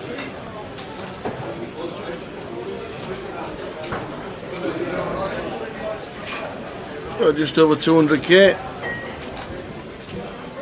Third of his stack to call. It's a really low spot, Tower. It isn't the nicest. Maybe thinking. Obviously you can't call. It's go with it or fold. It's 5-bet rip or fold. But what's probably going through Rajiv's head here is Ronnie not going to be folding once he's put 100k in, and he's got 100k more to call, and does let the ace queen go, and I think that's fine. I think it's fine. Absolutely. So we're on a 20-minute break. Back at 10:15 with the final session. See you then.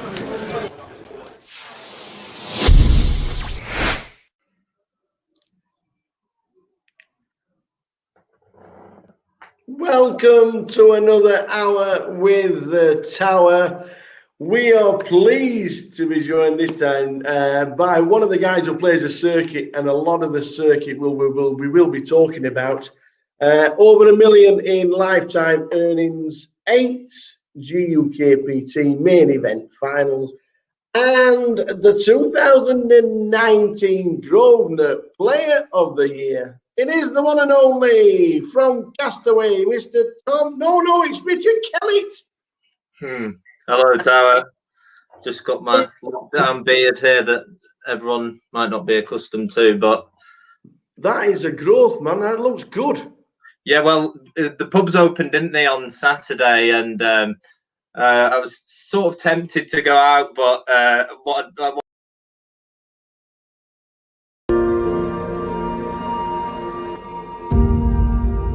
Back hit, you got no chance. So Ali with the queens this time. King jack last time, kings before. Raising up with the queens. It won't be a standard raise. Raises to 7.2. Thales gets out of the way. Jack's got a rather smile on his face with a 6x in front of him. Oh, he's got a hand as well. Tens. Oh, the lot's going in with the tens. Is he doing the old 60 bigs, just shy of, and yeah, he's not put the lot in. He's probably left one chip behind. Pot. Ali's going to snap this off, and Jack Oliver going to need a 10 to survive. They're all in. Ali Malone, queens.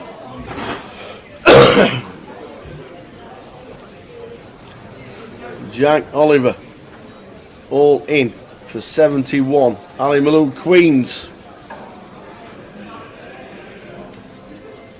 To the flop. to the flop. 10 needed. Oh, it is. He's in the 10. Run like Jack. So some backdoor straight possibilities, but just fading the queen now for Jack. No way! Oh my days! Ill, you think you've got there, and it's a queen on the turn. Ali Malone pumping away. Just the one out. My days. River. Oh! No way! No way did that just happen? Clip it! Boat over quads. Oh. Ali finds the 2 outer on the turn. Jack finds the 1 outer on the river. You don't see that every day. Oh my word. You know what Ali Malone's going to tell us at the dinner break, isn't it? Oh my God, man.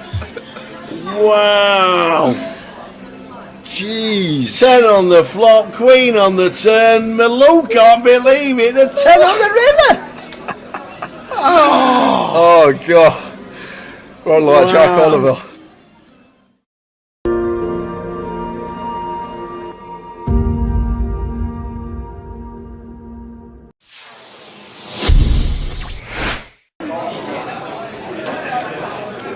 Ian can decide to make a decent sized raise here against a pretty tight player in the big blind, or he can decide to call. Either's fine. Just decides to call. Anthony, check his option. It's fine.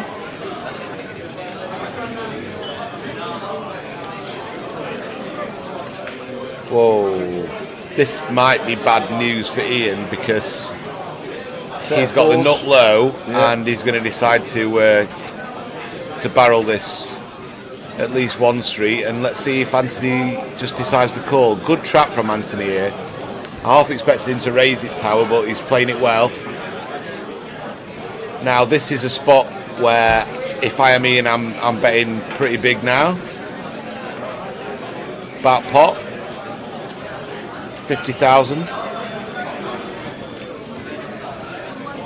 He goes for 27,000.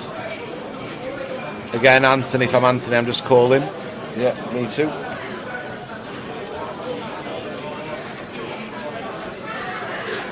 Got such a disguised hand tower. Yeah.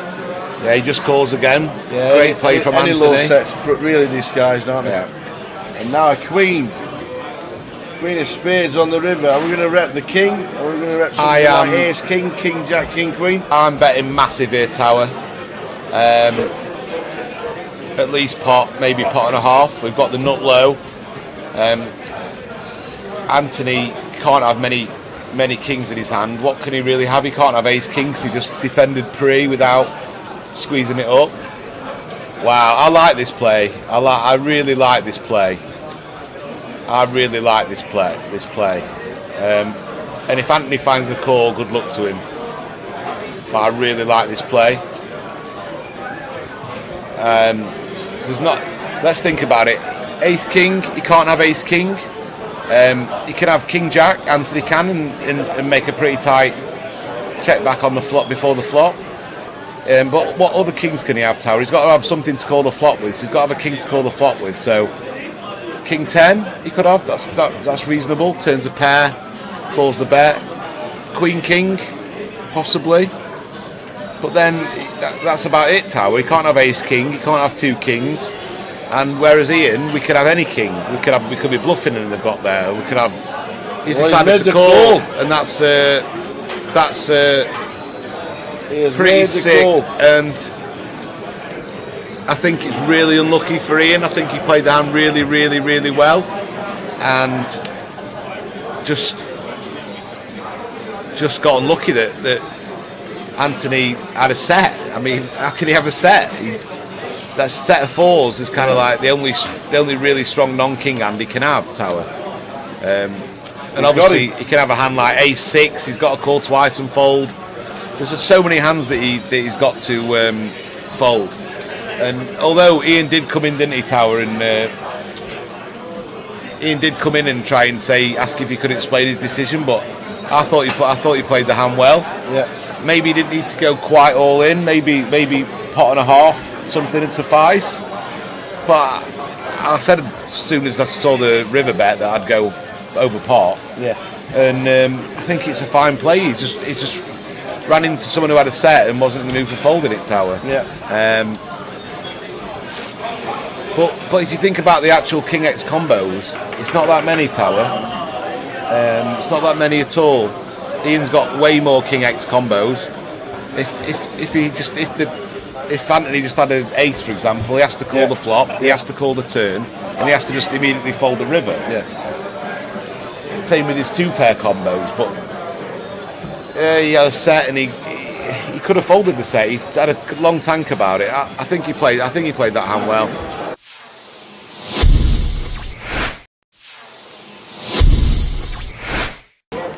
I wonder if anyone's dreams of Vegas rely on this tournament, Tower. I wonder if you never know. To get a top 3 finish, they're going to be jetting off to the desert or not. Julian raises to 50 with ace 10. Max in C1 with Queen 8. It's over the button.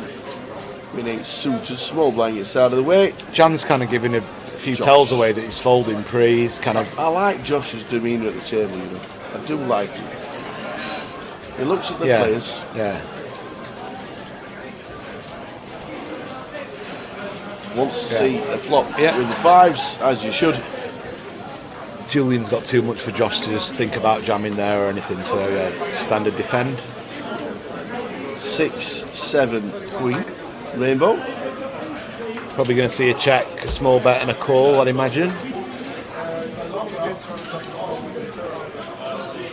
Terry's still railing someone, so his horse must still be in somewhere. And I still don't know what that signs is at all. I think is it in? I can't read I don't the think it's in writing. English, is it? It's got 2 U's in it somehow. 40,000 bet from Julian with ace 10. So. And I think he's going to call. C-bet. I think Josh is going to call with the backdoor straight draw as well with his 5s. Some cards can peel off that he can win the pot by bluffing. Jewel for the win, yeah, maybe. Nice one. I like it. I'm quite impressed how he's playing so far. Turn is the Jack of Diamonds. And this is a brilliant card for Julian to bet again. Keep barreling, get all the 6x and 7x to fold now. And you pick up a gut shot for Broadway. Looking at about 150, I think I'd say. 175 would be a good size. Pot size. Yeah, don't mind this that at looks all. Exactly pot size. Yep, 230 or something. Yeah, nice bet, nice bet. 225 for pot size. And now Josh is going to have to fold. You just have to fold. It might be a bit suspicious, but you just got to fold. And nice play from Julie again. I have been impressed how he's played this hand and the 3-bet. 8 seconds, the shot clock's up there, you can see now. 30 seconds you get to act. Wow. Oi, oi. Maybe he's spotted a tell on Julian, because theory-wise, this is just an easy fold. And it's really tricky to play for these 5s now. Well, it bricks again. And now he's just got to put it in, for sure. Like King 10, he's got a 10 blocker, and King 10's got there now. He's just got to attack this range, I think. It's easier saying that knowing the hands, but yeah. I think he's just got to put it in. I hope he jams. Mind you, maybe Julian's thinking to himself, well, he must have a queen if he's called me twice, 2 streets. But, Come on, Julian. The triangle is in. No, Josh don't believe him, you know. I think he's picked something up, you know.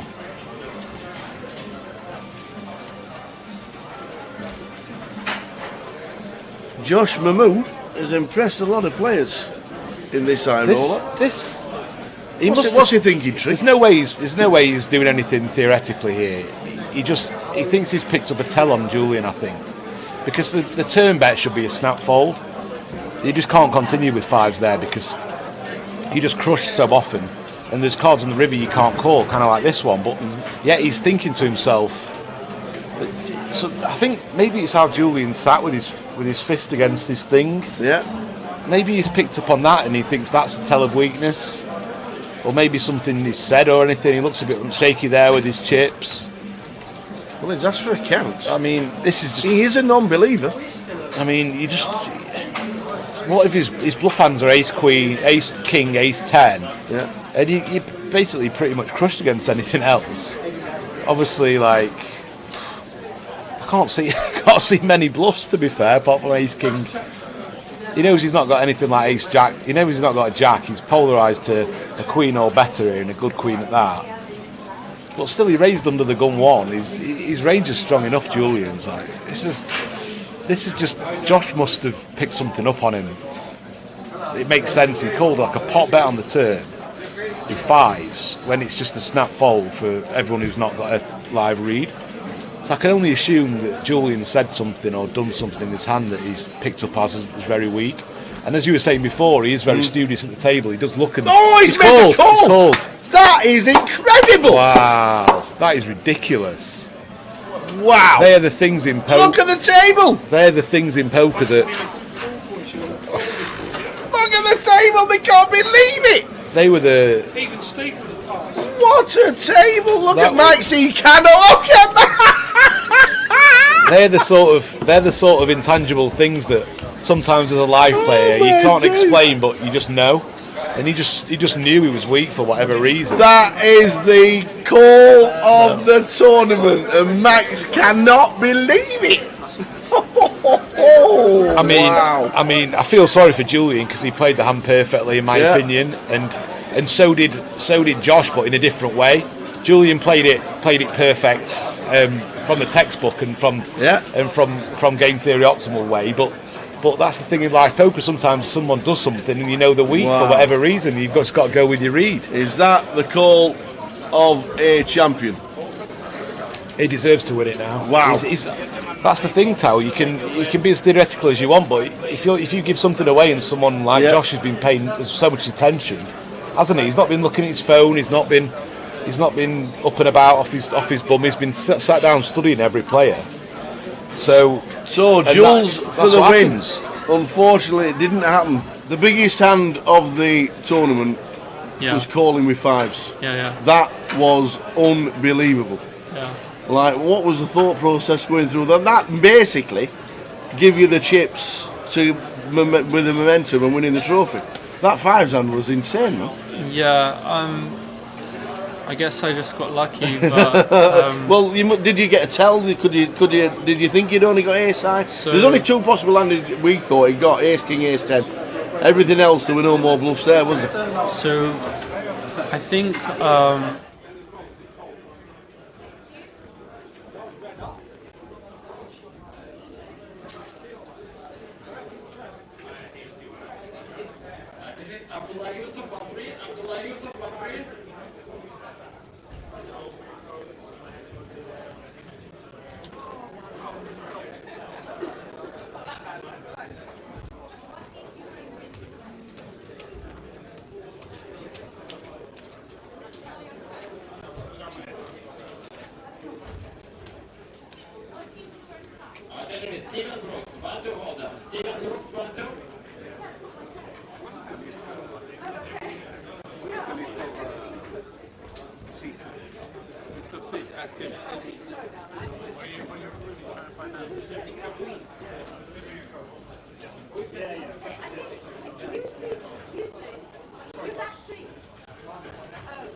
Here we go, ladies and gentlemen, welcome back.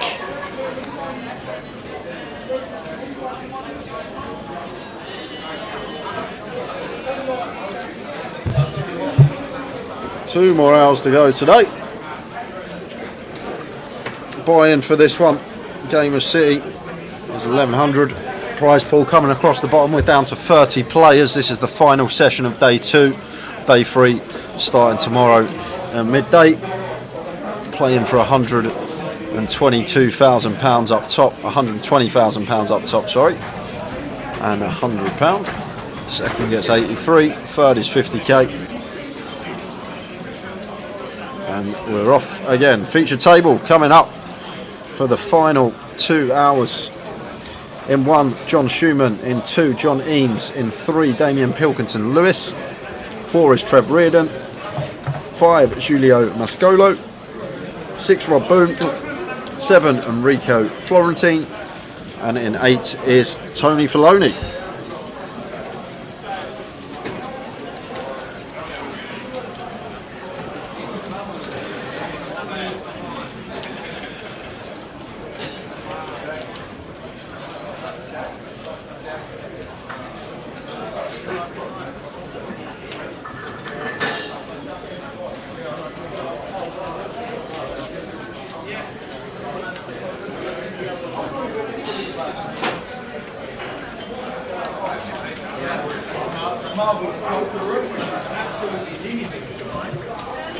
Obviously, the GUKPT is in full swing. Hi, John.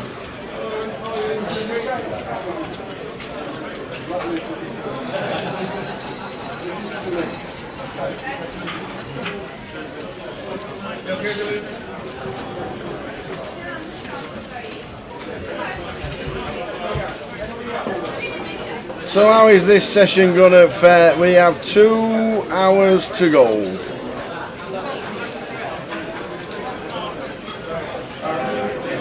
What a week it's been for Trev so far. Oh, amazing. Amazing.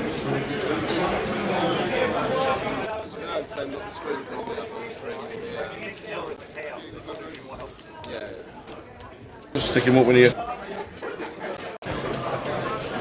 So great table, good to see John Eames back. Won't see him too many times now playing poker. What's that? When he won the 3 mil, Yeah. he decided to buy a place in London with his friend Matt Franklin and slow down. And slow down. How's the Star of Primal Invitational going? Star of Primal Invitational. Going well. Star of Primal Invitational. Does that not mean you get your own Star of Primals? Does a Star of Primal Invitational not mean you get your own Star of Primals? I mean, I guess so, because it's pretty hard to get around this part. Oh. The table draws are lucky, really, because I have to walk all the way around. Just take your fingers, somebody will come. Just leave like that.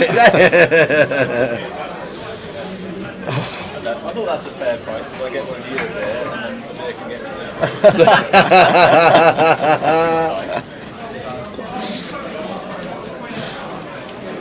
There's the chip counts. Jack Harcastle sitting literally next to us on the side event, poking his head through the comms booth. The dry January failed. The dry January stopped when Dave cashed in the high roller, and also Robbie Bull, Little Dan as well. Little Dan, everybody. So there are the chip counts, guys. Robin Fisher, 900,000. Devon Kumar, well. 860. Rob Boone, 610. Chun Yam. Stevie Watts. Down at the bottom, Michael Burnett, Jamie Walden, Tony Filoni, and Giulio Mascolo.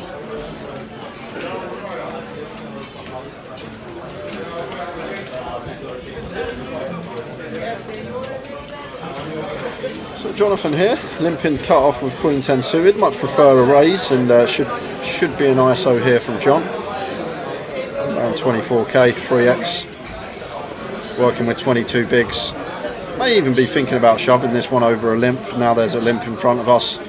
Wouldn't open shove on the button. If it was folded to us, we'd just raise. So I think I prefer just making this here 24k, but is going to choose to shove. Just reads into this limp as Jonathan is never strong, and I agree.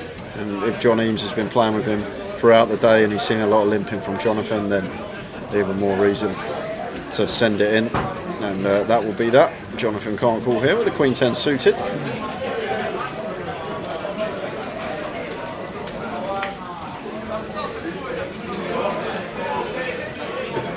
And just before the break, we did lose Alex Gulabevs. Did we? Field, yeah. He had chunks. He did have chunks. Left the feature with 400k.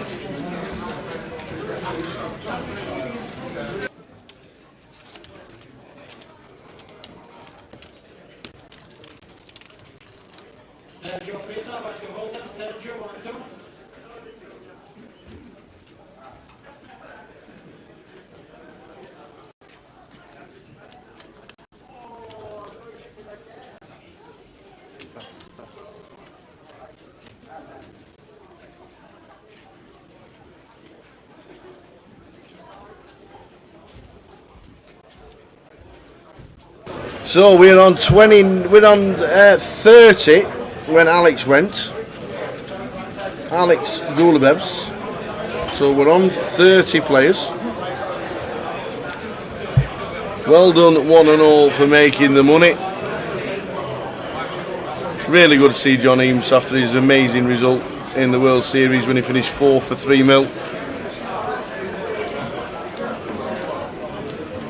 He says he won't play too much, but you'll see him every now and again, but it's good to see. He's been a great player for the years that we've known him. So whether we come to London or he goes back to his home leg in near Manchester. I don't think Martin and Phil are related, but I'm guessing he's been asked a million times whether he is or not. How much does C1 look like Andy Black?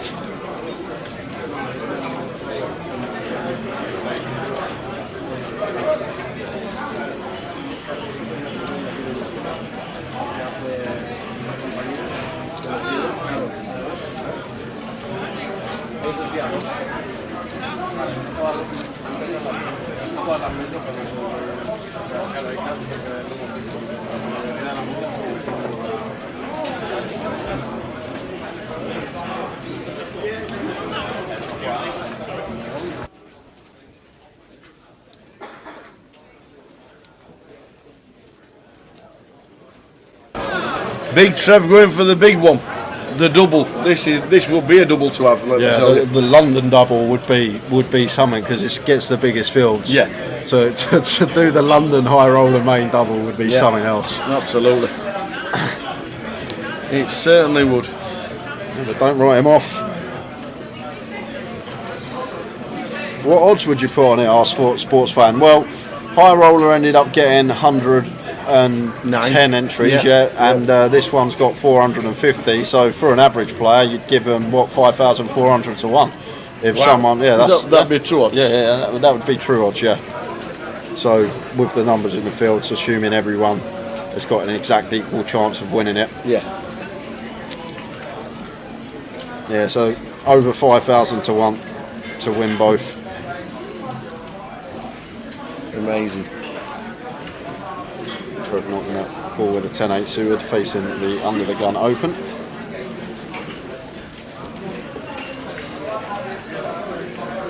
And Julio has to fold here as well.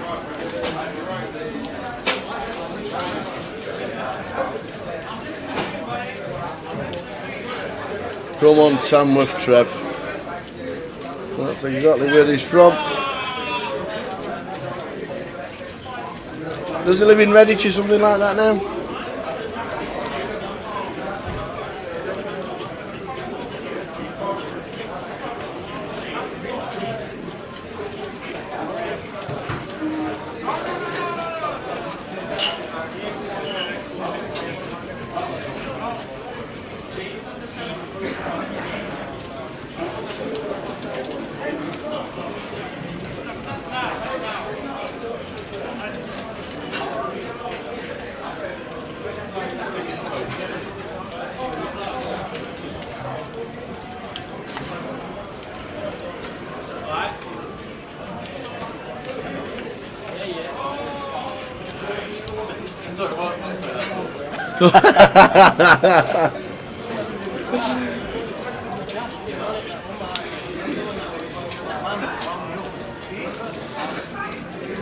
So Trev, Rob Boone, being on the circuit. But how much does that look like Andy Black? Andy Black? I'm trying to think who Andy Black is. Big Irish poker player. Can't put a face or a name to her, unfortunately. Google his profile. It's amazing.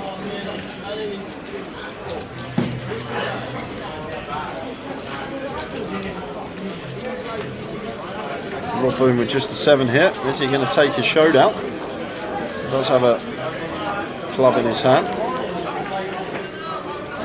But Rico opens under the gun light. I think he'll be aware it's just never winning here with 7s unless Rico's got like pocket 6s, pocket 5s. So does check behind.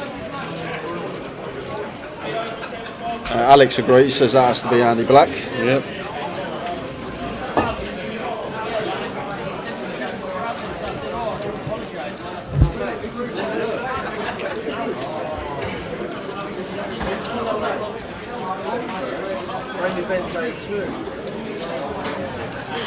Yeah, it's not a bad show at all, is it?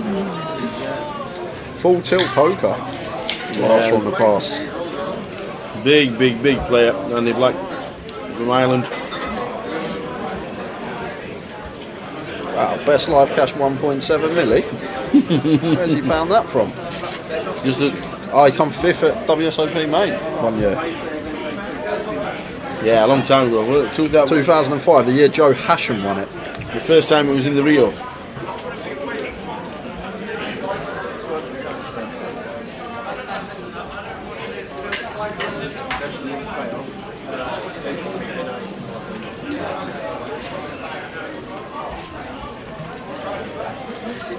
Damien in the hijack there just lets the Queen 10 off go off of his stack size and certainly get behind that one. If I'm Trev here though, Tower cut off, I'm going to be opening this 4-5 suited for sure.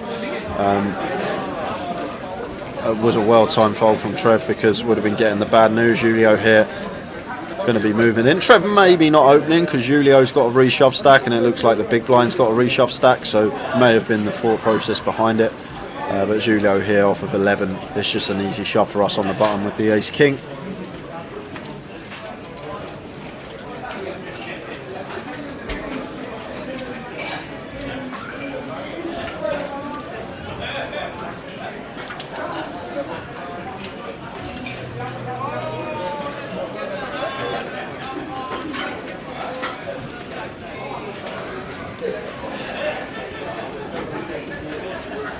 Just gets out of the way.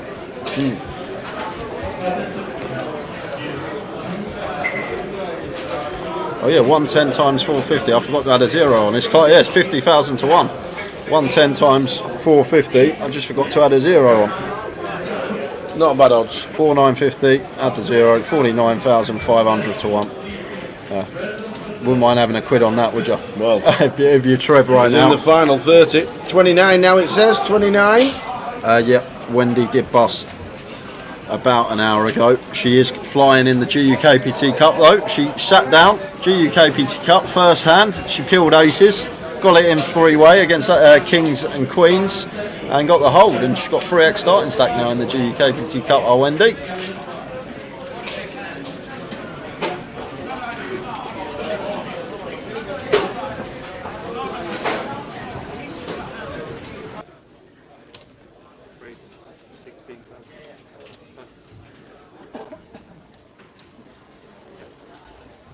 Ace Jack for John Eames raises to 16.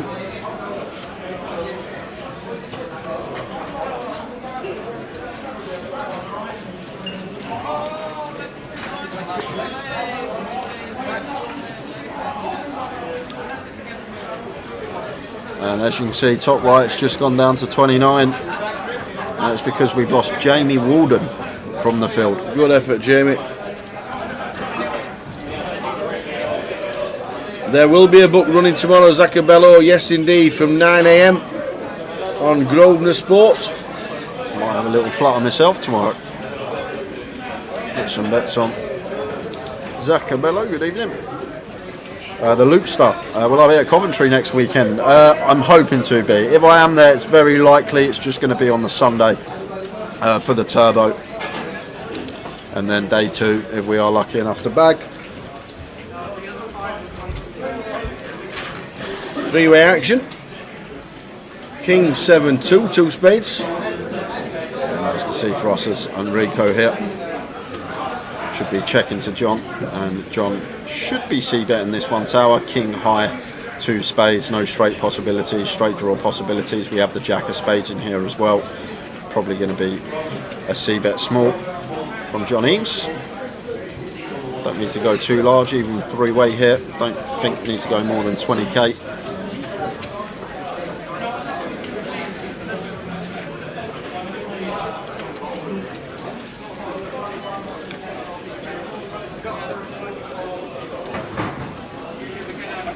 Up to 18 into 56. So around the third pot remit, and Enrico should just be calling here tower. And be a mistake to raise here. Just want to keep some bluffs in with John. There's the call. And John will be wary of this, like Enrico in the small blind here. Off of his stack size, like the 8s, the 9s, 10s, this stuff's all going to be a shove. Have to be a shove pre-flop. So John should be aware that once Enrico calls here, he's pretty weighted towards King X. Hands like King Queen, King Jack, King 10 suited. Maybe a set of 7s, maybe just on the cusp whether we shove that or not pre. And then obviously going to have Ace X of spades in there as well. So yeah, I love this from John. Like some players may choose to double barrel this card, the Queen of Spades, because we pick up flush draw and Broadway draw, and it's still a king high board. But just really thinking about Enrico's range here, 8s, 9s, 10s, all going to shove pre. So if we do double barrel as John, like what we're trying to fold out, we're not going to fold out King X like the King Jack, the King 10, the King Queen. They're probably going to be calling once more. So we don't really target too much, except maybe a 7-8 suited, something like that. So big fan of John's check here, not to double barrel on a board that I think a lot of people may elect to, simply after picking up a lot of equity. Enrico does go for value on the end. John not hero in the base height, into the muck straight away.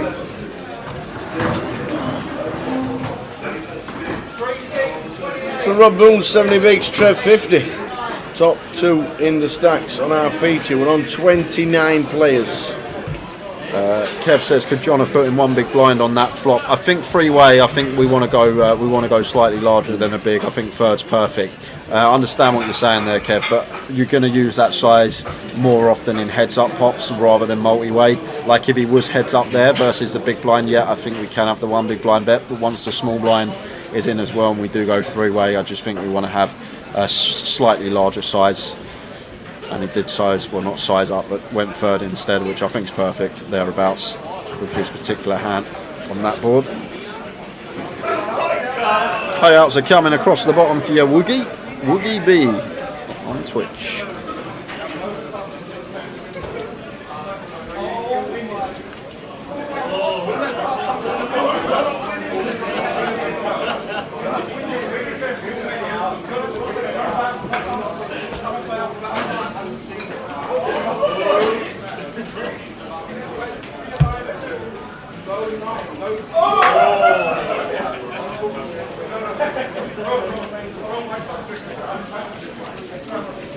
Julio here, Ace Jack, sub 14 bigs.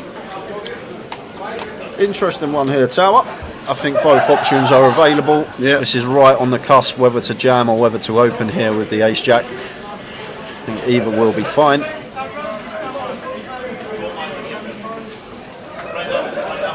And he's just going to shove with the Ace Jack off of 14 big blinds.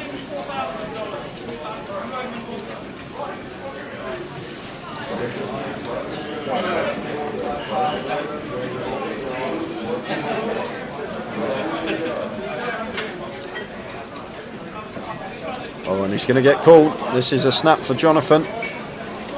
19s, he's just getting a count, which is fine. Just making sure it's not more than what it looks. And 9s here, facing just a sub 14 big blind shove from the hijack. Is going to be a prudent call for us here. Julio's going to be shoving all the smaller pairs, which we crush. Obviously, we can be flipping some of the time. And like hands like aces and kings going to be just raising up. They're probably not going to choose to shove. So 9s is just a slam dunk call here, tower. This is never a fold. Have to call this off here as Jonathan. And Julio going to be at risk for his tournament life. Like he's going to shove deuces through 8s here. We crush these hands. They're going to have 20% against us. Yeah. And then like he's going to have some suited Ace X as well, which we also dominate. Like I say, it's only really 10s, jacks, maybe queens. Wow! No way did he just fold 9s there. 14 big blind shove from late position. 9s in the big blind into the muck. Oh. Well. Oh my word. Well, we now know how it's going to play out. Yeah, if I find out that the man in seat 1's folding 9s to a sub 14 big blind shove, yeah, I am just going to be going after him. Like, especially if I'm in trap 9, like blind on blind, I'm just going to be making it 3.5x. Very often, if he's playing too tight. But that is way too tight, Tower. Way too tight. You're not wrong. Hey, Gov. No, we know Jamie Nixon's in Cyprus. We do know that Merritt is in Cyprus. Don't know anything about it. Never been.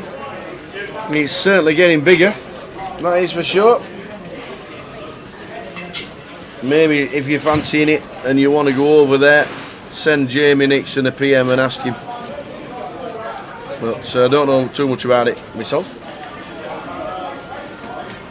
Yeah, there will be some, obviously, Kev, in multi-way pots, but it's going to be like the King 7 Deuce Rainbow, or the Ace Ace Deuce Rainbow, or the King King 4 Rainbow, the King 7 Deuce 2 to a suit. Still, obviously, the flush draw out there, so like the one big is going to be on the driest of the really dry board textures, if that makes sense.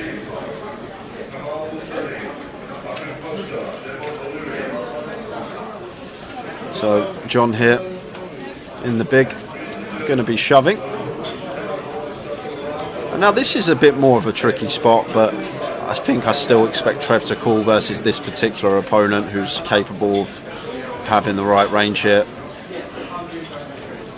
But once we open from +1 and John still chooses to rip it in from the big blind, it does look fairly strong.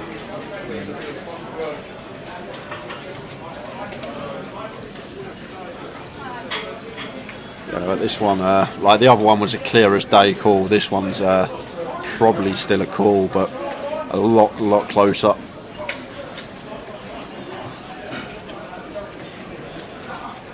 Like, will John have 8s here? Will John shove 8s, 7s, these type of hands? Yeah. Will he ever have like a ace-x suited?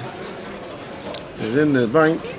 But like in these spots as well, like, yes, we lose to 10s, jacks, maybe queens, but like John offered this stack. John's a good player. He's going to know to flat aces and kings versus the EP Open here off of 20 BB, so they're not really going to be in there. So a lot of the time here as Trev, we are just going to be flipping. Sometimes we will be crushed by 10s, jacks, queens maybe, but elect to go with it.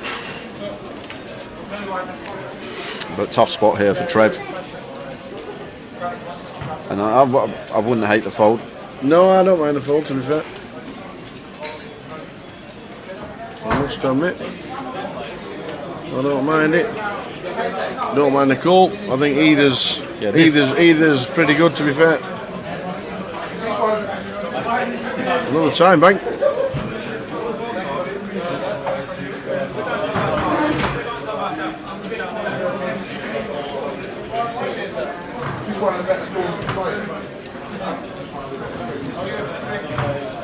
He does get out of the way. He does get out of the way.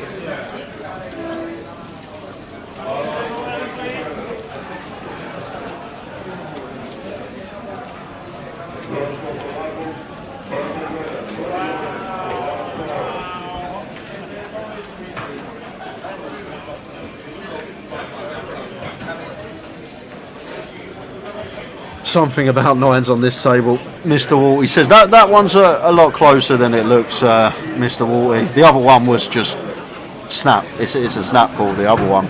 But Trev's one's a bit more complicated. I think versus John, personally, I do veer towards call. I think 8s I'm just hating life. 7s I fold. 9s plus, going to be calling. And then like ace queen suited plus, probably going to be calling. I work for nothing. 7 days I work at Barcelona. I work for nothing. I actually started at the Barcelona after my second shift. Julio with the ladies off of 16, so we'll open this one. Too many bigs to be shoving with such a strong hand.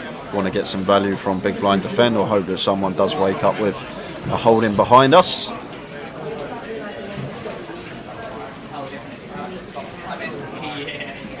This one is a bit of a blocker, but once this is gone off,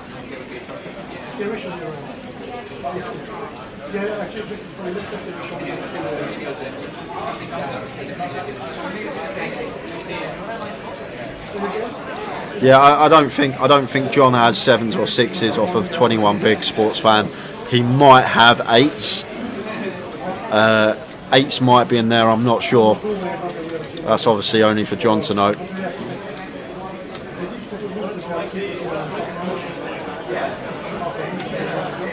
A really tricky spot for Trev.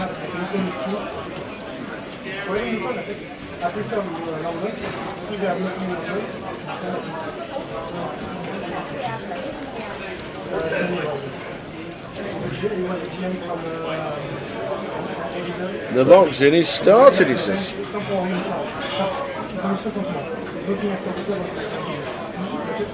Who wins it? Big one for Britain, must admit. Tea. Yeah, I'd love a tea. Tea. Thank you.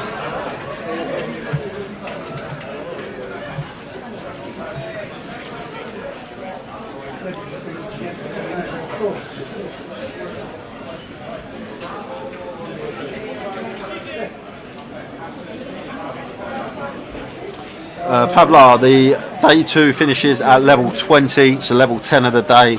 I've been doing this job 5 years now, and I've never had us reach an FT. So day 2 finishes either when we reach the FT or when we've played 10 levels. And in the 5 years I've been doing this, we've never ever got to an FT. I think the closest we've ever got is like 13 players on day 2. So it will just be a midnight finish. Oh, you were right. Someone in the chat said when Jonathan folded the 9s, he's waiting for aces. He didn't have to wait too long, and Damien is shoving the 5s and gets snapped off. So going to be the end of Damien, unless we can find a 5 on the flop. He's going to stand up, bit of extra equity, even more equity now. Sunglasses into the top pocket, chairs in. Got his favourite. He's just gone favourite. If he puts the coat on, he's a lock.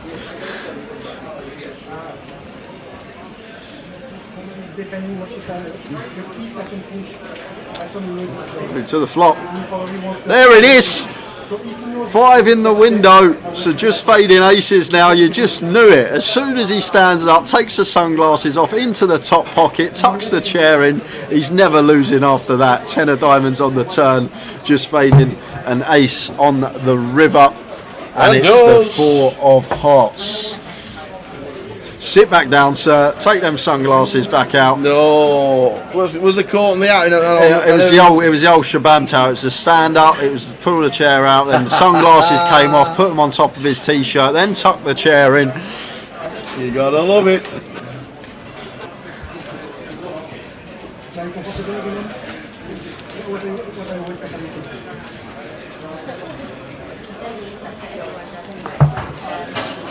So unfortunate one there for Jonathan.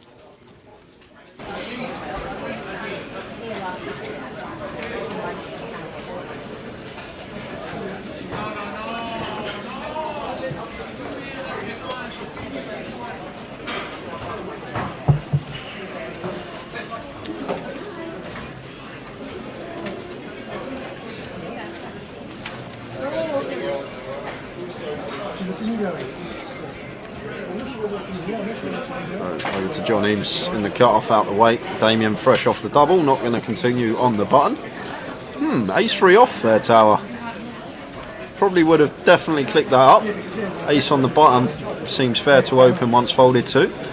May have something to do with Julio sitting there with around 20 bigs, maybe thinking we're obviously not going to be able to call a shove, but I'm still going to attempt to steal there with the Ace 3. And now Trev raising here. Well, he's got actually less here. Julio's working with 16. And Trev raising the Jack 9 makes it 22k, just shy of 3x. And we've got an ace here, blind on blind. And Trev, we've seen over the years, more than capable of not having it in any given spot. So may take this ace and use it to shove tower. Gonna use a time bank. He's always calling at the very least, but if he's a player that's not familiar with Trevor, I think he's veered more towards call. I think if he does know Trevor and knows that Trevor could have anything here, blind on blind, just raising it up, trying to steal it, then I think he's more inclined to just shove.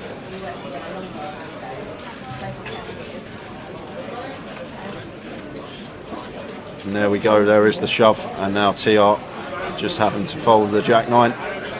And nicely done from Julio. We like getting that one through with the ace 4. We are toast when we get snapped, but we love the snap fold.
Jacks for Nick Filoni off of 12. This is going to be what I thought was going to be a shove, but going to choose to open, it looks like. The open large, 32k, the old 4x. So well, just letting the table know that he's not folding if someone wants to set him in. And Trev, let's go, the ace 10 of diamonds there.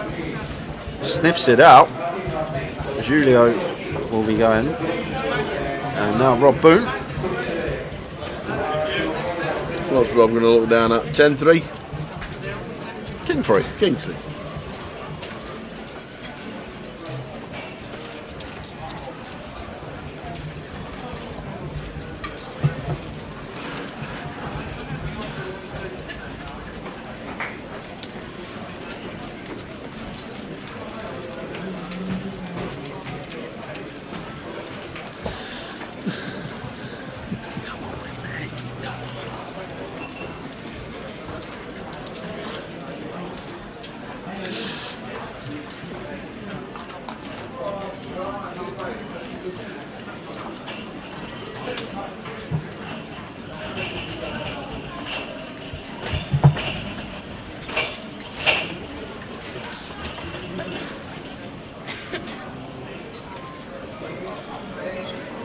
So we're on 29 from 155 today.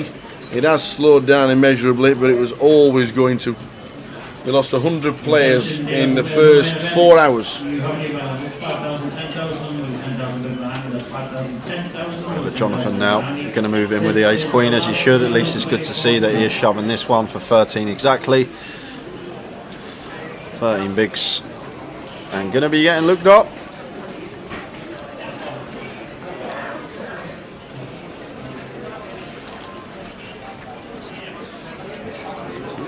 Interesting one here for Damien. We're always continuing. It's just a fact of the matter whether we do want to ISO for 33 bigs or whether we just want to flat. I think ace queen more than viable to just shove ourselves here off a 33 tower. Only 4 players to get through behind us. What is going on? Maybe Jonathan's just been really tight all day and Damien doesn't think ace queen's ever going to be good, but 13 big blind shove and ace queen, I just don't know what's going on at the moment, Sauer. Lets it go. It's a really tight fold from Damien. 13 big blind shove, ace queen. Yep. It was obviously from EP, but still he's going to have ace jack, ace 10 suited, some suited ace x in there, all the pocket pairs, or at least he should do, some king queen, king jack suited, stuff like this.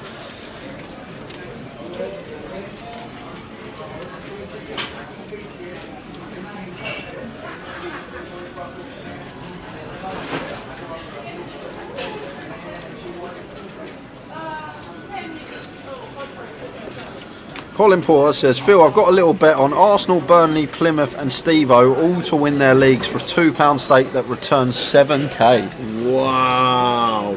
Nice one, Colin. No, you can't post pictures in here, unfortunately. I totally believe you.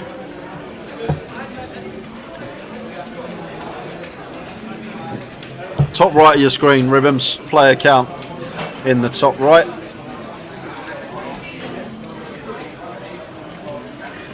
So Julio here in the cut-off, Jack 10 suited.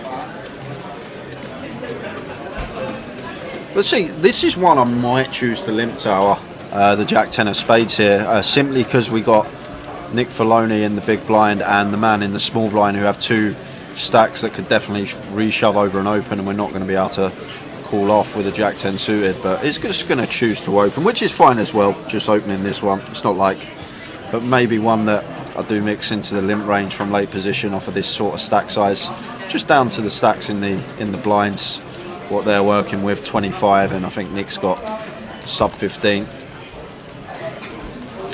So King Jack for Nick, like here versus a cut-off open. I'm probably just going to take this as Nick Filoni, but in these live fields I don't see as many people shoving light as they should be versus late position opens, but I think King Jack here definitely can be shoving here versus the cut-off open for what is 12 big blinds. But like speaking about the limp as well, like we need to balance it out. Obviously we are limping some hands that are going to be folding to reshoves. We need to be limping some hands that will be calling, like aces going to be in there maybe from time to time, kings, this type of stuff.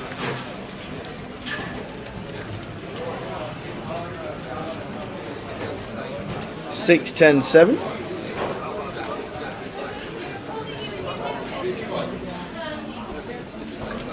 Yeah, Jim says problem with the limp strat is that most wouldn't limp in with their trap / value as well. It's pretty face up, only a few use it well. I had a lovely spot, Jim, in the Irish Open. Folded round to me on the button twice, and I limped the button twice because Steve O'Dwyer and someone else was in the small, both with sub 20 bigs, and then it limped round to me on the button again.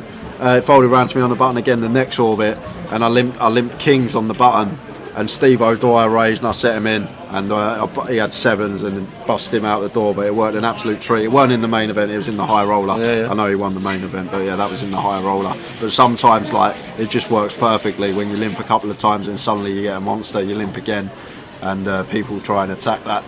But that's exactly what you've got to do. You're spot on, you need to balance it out, you need some limps with your strongest hands as well if you are going to opt for that strategy. But some people will just eradicate it from their game and won't have any limps at all, and just choose fold or open. And it depends if you've studied that area of the game tree or not as well. If you've actually looked at it and some limping ranges and what stack sizes we're limping off with stacks behind as well, and your opponents aren't familiar with that area of the game tree, you're going to have a decent edge on them the times that you do start incorporating this strategy in, because they're not going to be used to playing against it and may make some mistakes that they wouldn't make against the original open.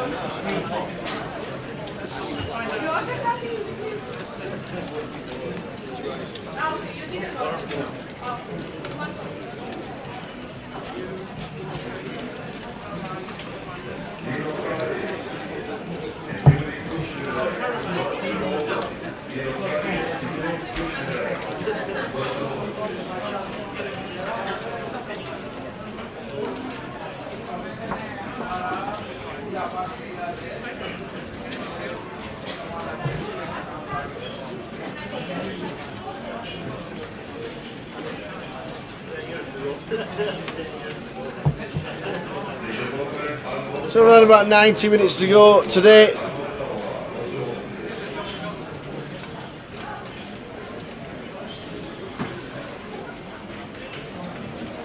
Hey, shake suited for Julio in the hijack. One we will open now though, off of 25.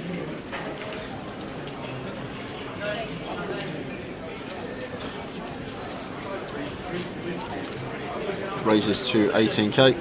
Rob Boone out there with the A6 off. Over to Enrico with the Queen 6. Not going to be continuing. The biggest stack at the break was Robin. He was up to 900k. Devon had 860k. We won't have any chip counts from out of tables now until we finish the day. When we do finish the day, as always, we will have to round up the chip counts. I'll also give you my tip for the book tomorrow. Nice one.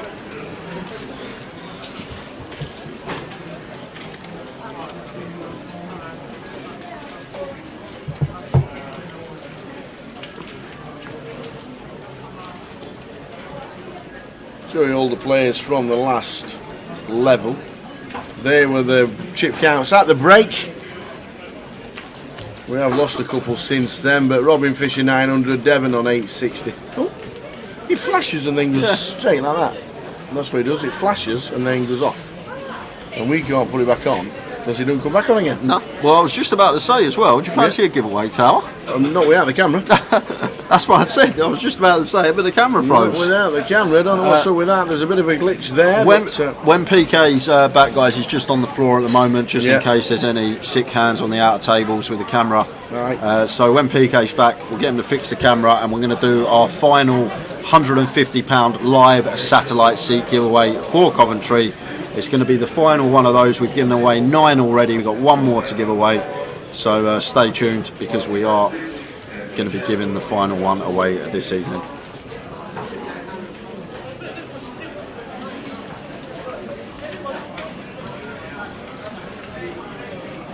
Attention dealers and players in the GUKPT Cup. You have a new blind level. So Trev with aces. Lovely side to look down at. Makes it 16.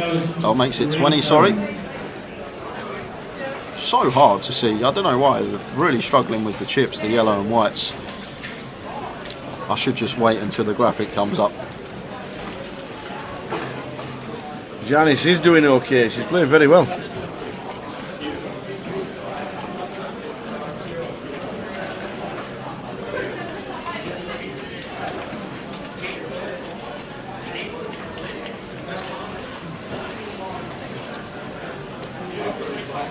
You know it's on you, Tony? Nick Filoni.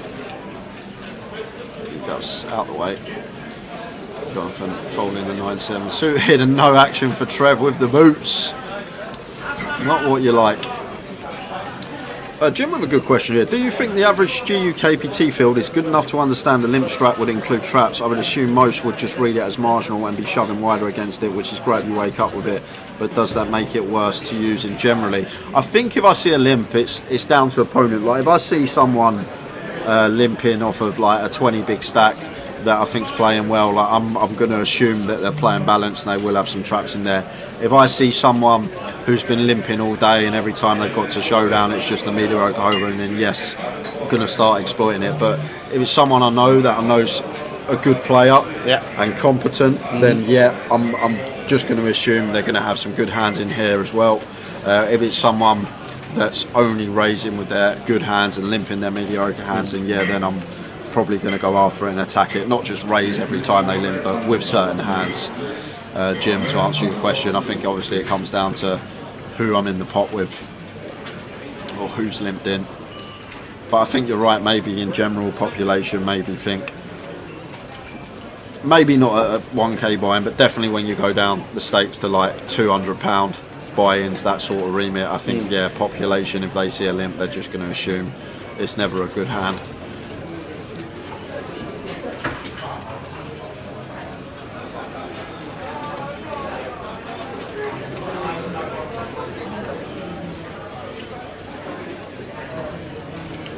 Last 2 levels of the night. We're going from 155 today down to 29. 459 total. Another great effort. Pocket fives for Giulio. Raises to 18. Tony Filoni. Keeps tanking, Tower. Why does he keep tanking? Are we on a ladder? No. No, we're not on a ladder. We just laddered. 3,150 locked.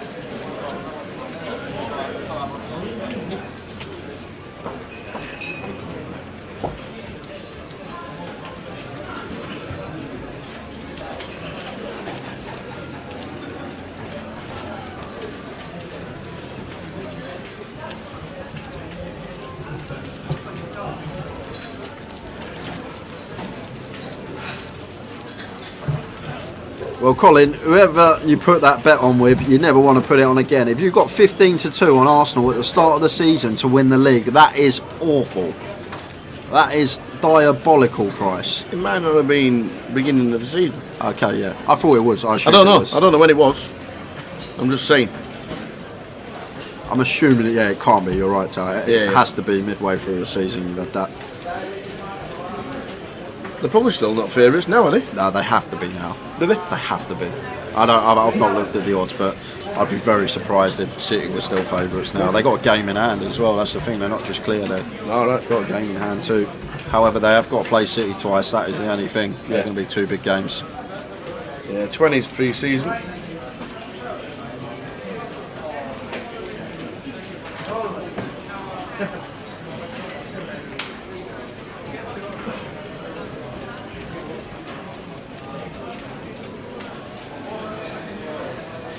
Well, there you go. If that's in running, then that's all right. Queens for Jonathan in 1. 12 bigs. They're all in. Yep, and Jonathan gets it through.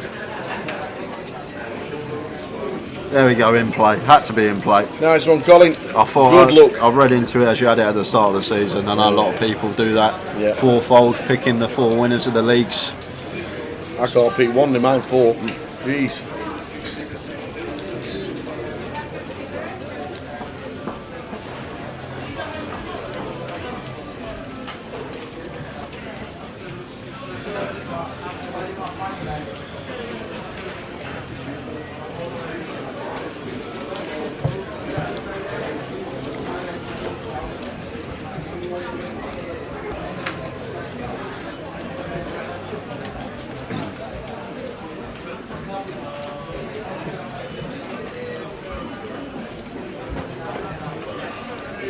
You think of it though, Tyler, they're 5 points clear. They got a game in hand. Yeah. And they're 10-11 and City 11-10. Yeah. Imagine if it's the other way round. If but- Arsenal were in second and Yeah. City were top of the game in hand, they'd be what, 1-10 But or if something? Arsenal lose the game in hand and City beat Arsenal twice, City are top of the league. That is true.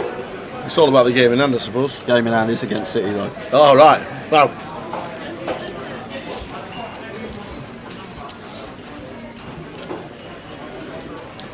That was weird. Oh, everything just shut down on the computer. what are you doing? Oh. Good to see Big Trev smiling. He's had a smile on his face since he took the eye roller down. In fact, it was a good final table because they were laughing and joking all the way through it.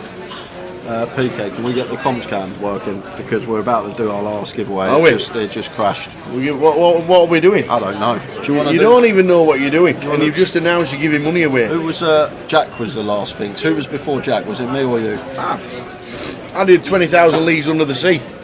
You done what? 32,000 feet Oh, yeah. with a big stick down to the bottom of the water. Okay, so it's your question then. Oh, really? It's your Oh no, then question. I did Queen. And Okay, the albums. I'll ask a question. Oh, no, I prefer being the quiz master than the answerer, to be fair. To be fair, I do as well. We've got a pound coin here. All right, we'll flip. We'll flip we'll have after to this flip it. hand. This hand is nothing's going to happen here. First sign of aggression, just going to take it. Yeah. Shane Roundtree says, bet your mortgage on Liverpool on winning it from behind. I'm glad I've not got a mortgage.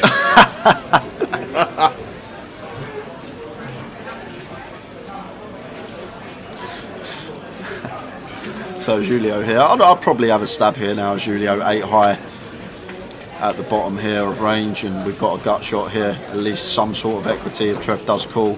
So I'm probably just going to be taking one stab here. Julio, and does for 10k, 40% gets Trev off the best hand. So Tower, can you flip the coin? I'll have heads, and then I get to choose what I'm doing.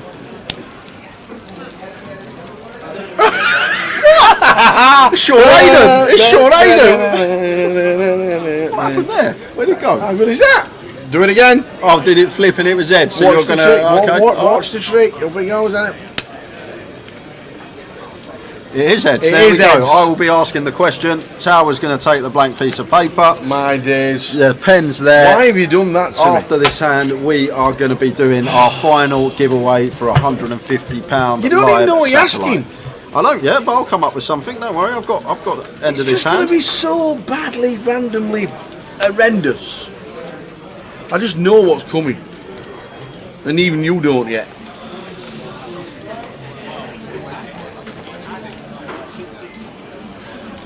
No.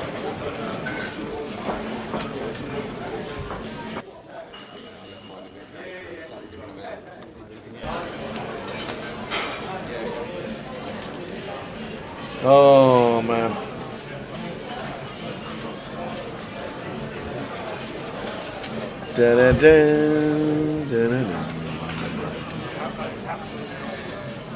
We're down to 28. It says in the top right hand corner. Oh, we lost. That's the big question. Tama Kamal. No way. Tama had chunks, didn't he? He'd have chunks, Tama. But the way Tama plays is very aggressive. Yeah. So a lot of the time he's either got a lot or can be out the door. You never know, he might have got cooler. We don't know what's happened. And John here opening the ace-5, just trying to pick up blinds and ante, but going to be met with the bad news, Trev, with another monster. At quarter past, we're going to hit 20 past, we're going to be doing the final giveaway. Okay, 20 past. Because that gives us 10 minutes for the competition. Sounds good. At 20 past, we're going to be doing the final one. How much is it for? £150 live satellite. Wow, get you. I can't give away any more close to Seas Tower, otherwise we won't. We could be closed down. We've got 1% chance of going Vegas with the team. We'll have 0% chance of going Vegas with the team. I give away another one. So the free bet getting through there for Trev. At 20 past, there's a £150 live satellite token for Coventry, and this, there we go, the UK Poker Open. All the satellites from Sunday the 19th of February.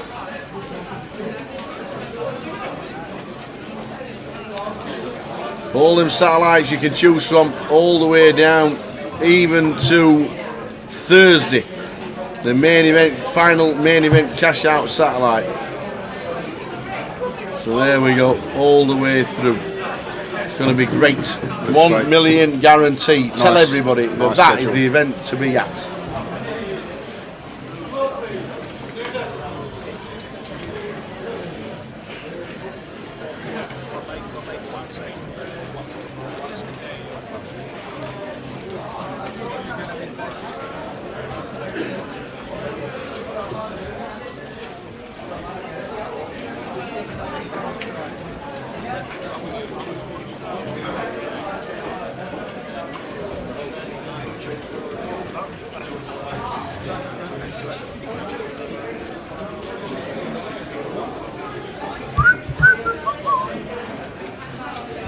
I'll have to do an explanation before I ask the question. No, I'll have to do an explanation. You're having a laugh. Yep. It's 11:30. Yeah, this is. I've been up a long time. This is a tricky one. This is just as hard as the chess one, I think. Oh, I can't wait for 20 past now. Why? Just say how many towers trebles have come in, and that'd be it. Yeah, but then we got to do a 500-man shop.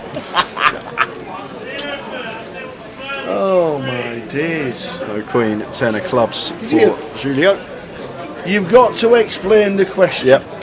I will. I'll explain the question. I'll tell you what, at 18, it would take a couple of minutes to explain. Did you realise how long it took me to actually nearly get what you understood with the chess? Yeah. Ladies and gentlemen, this should be fun.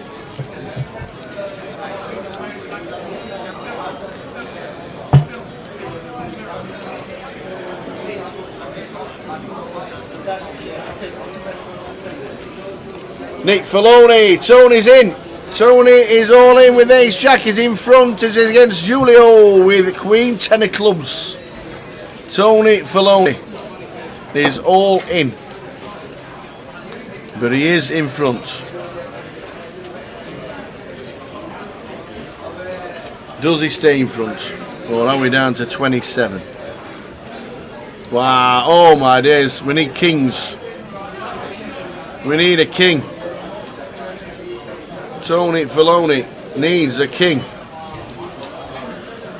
and only a king, or we're out the door. And it's not. Ace Jack for Tony Filoni. Well done, Tony. Good cash. £3,150.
Trev running hot this week, you are not wrong. Daslow prefers J nose to tower nose. Trying to align my thought pattern to towers is a nightmare.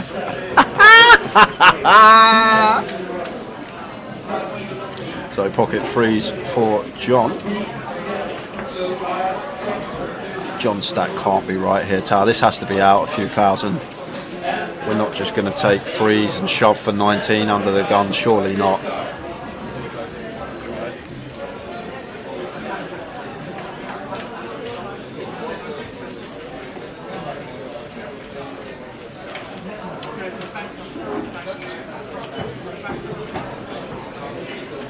Trev's going to make the call either way. Just ISOs, the ace queen suited. Threes for John. Ace queen suited for Trev. Time to flip. Trev. Does Trev get unlucky? For once. Or does John stay in front and double?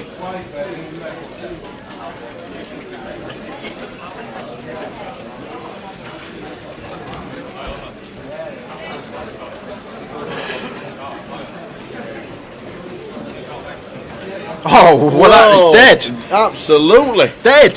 Dead on the flop, not even the turn. So, Free's going to be getting the double for John Eames. I'm not sure about the jam tower. I know John's a very good player. He's got some really good results, but Free's there surely cannot be good for 19 bigs. It was an open shove, wasn't it? Oh, we are seven-handed. Might change things slightly, but I'm still questioning the jam from John Eames there with the pocket threes. The jam is bad, he's just too rich, says Perry. Yeah, sometimes that does you have a massive score, you ship 3 milli and sometimes might start playing different, but we're six. We're actually 6 max here, tower, but still, like, maybe we're not even 7-handed. We're 6 max, so probably even closer. But I still think it has to just be an open if we're going to be continuing with the freezer. 6-handed coup. Obviously, 6-handed under the gun becomes low jack, and shoving into Anani's big blind. Maybe the man in seat 1's been playing so tight. John thinks he's going to fold hands that he should be calling.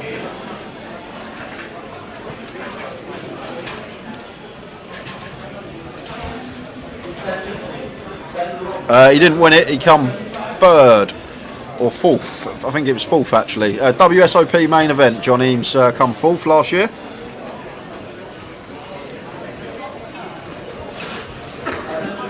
It's a 6-handed, I still don't think it's a shove, could be wrong, maybe at a really small frequency, but I think maybe just open. Either way, it worked out perfectly for him, ended up flopping a set and winning a decent sized pot. And after this hand, we're going to do the prelim before the giveaway because it needs some explaining. Because I need to know that Tower will understand the question. Not a chance.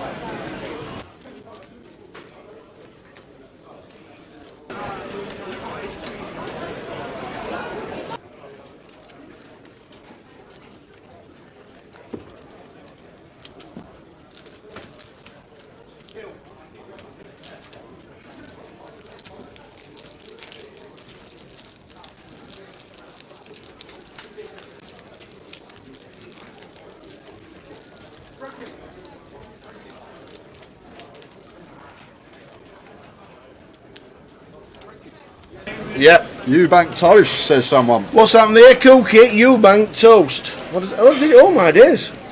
Right. So this is, we're not doing it yet, we're doing it at 20 past. I just need to check something with Tower. Right, Tower, do you know what a prime number is?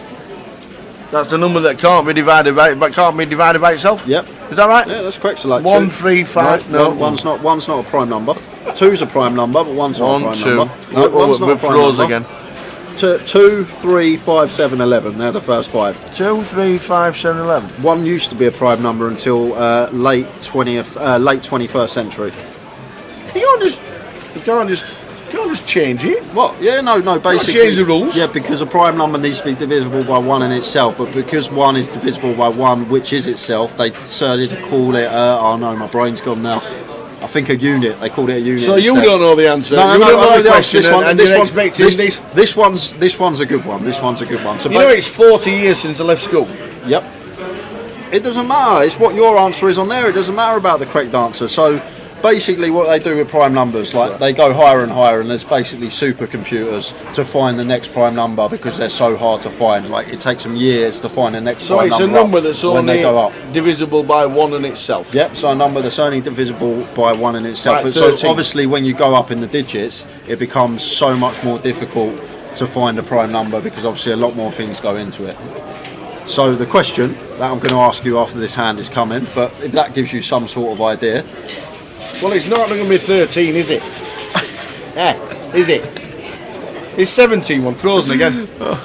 It's 17 in one. Yes, 17 is one. 23 is one. 29 is one. You're going to ask, I know what you're going to ask me. No, you don't. No, you don't. I do, I think I know what you're going to ask me. Alright, what am I going to ask you? You're going to ask me, what's the first prime number after 10,000?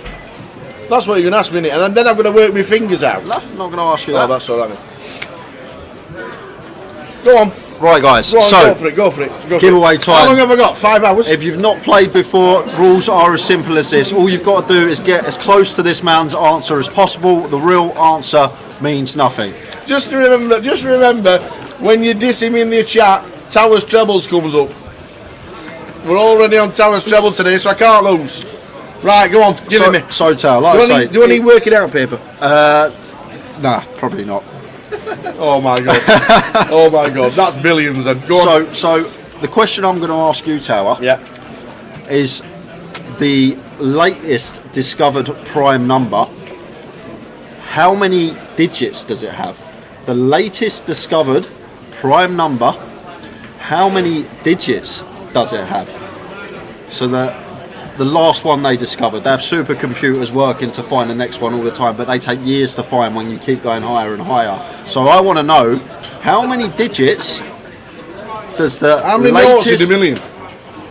Don't answer yet. I'm not going to anything down. Don't answer yet. Don't start yet. You've got to wait for this nugget here to think about things. So don't start doing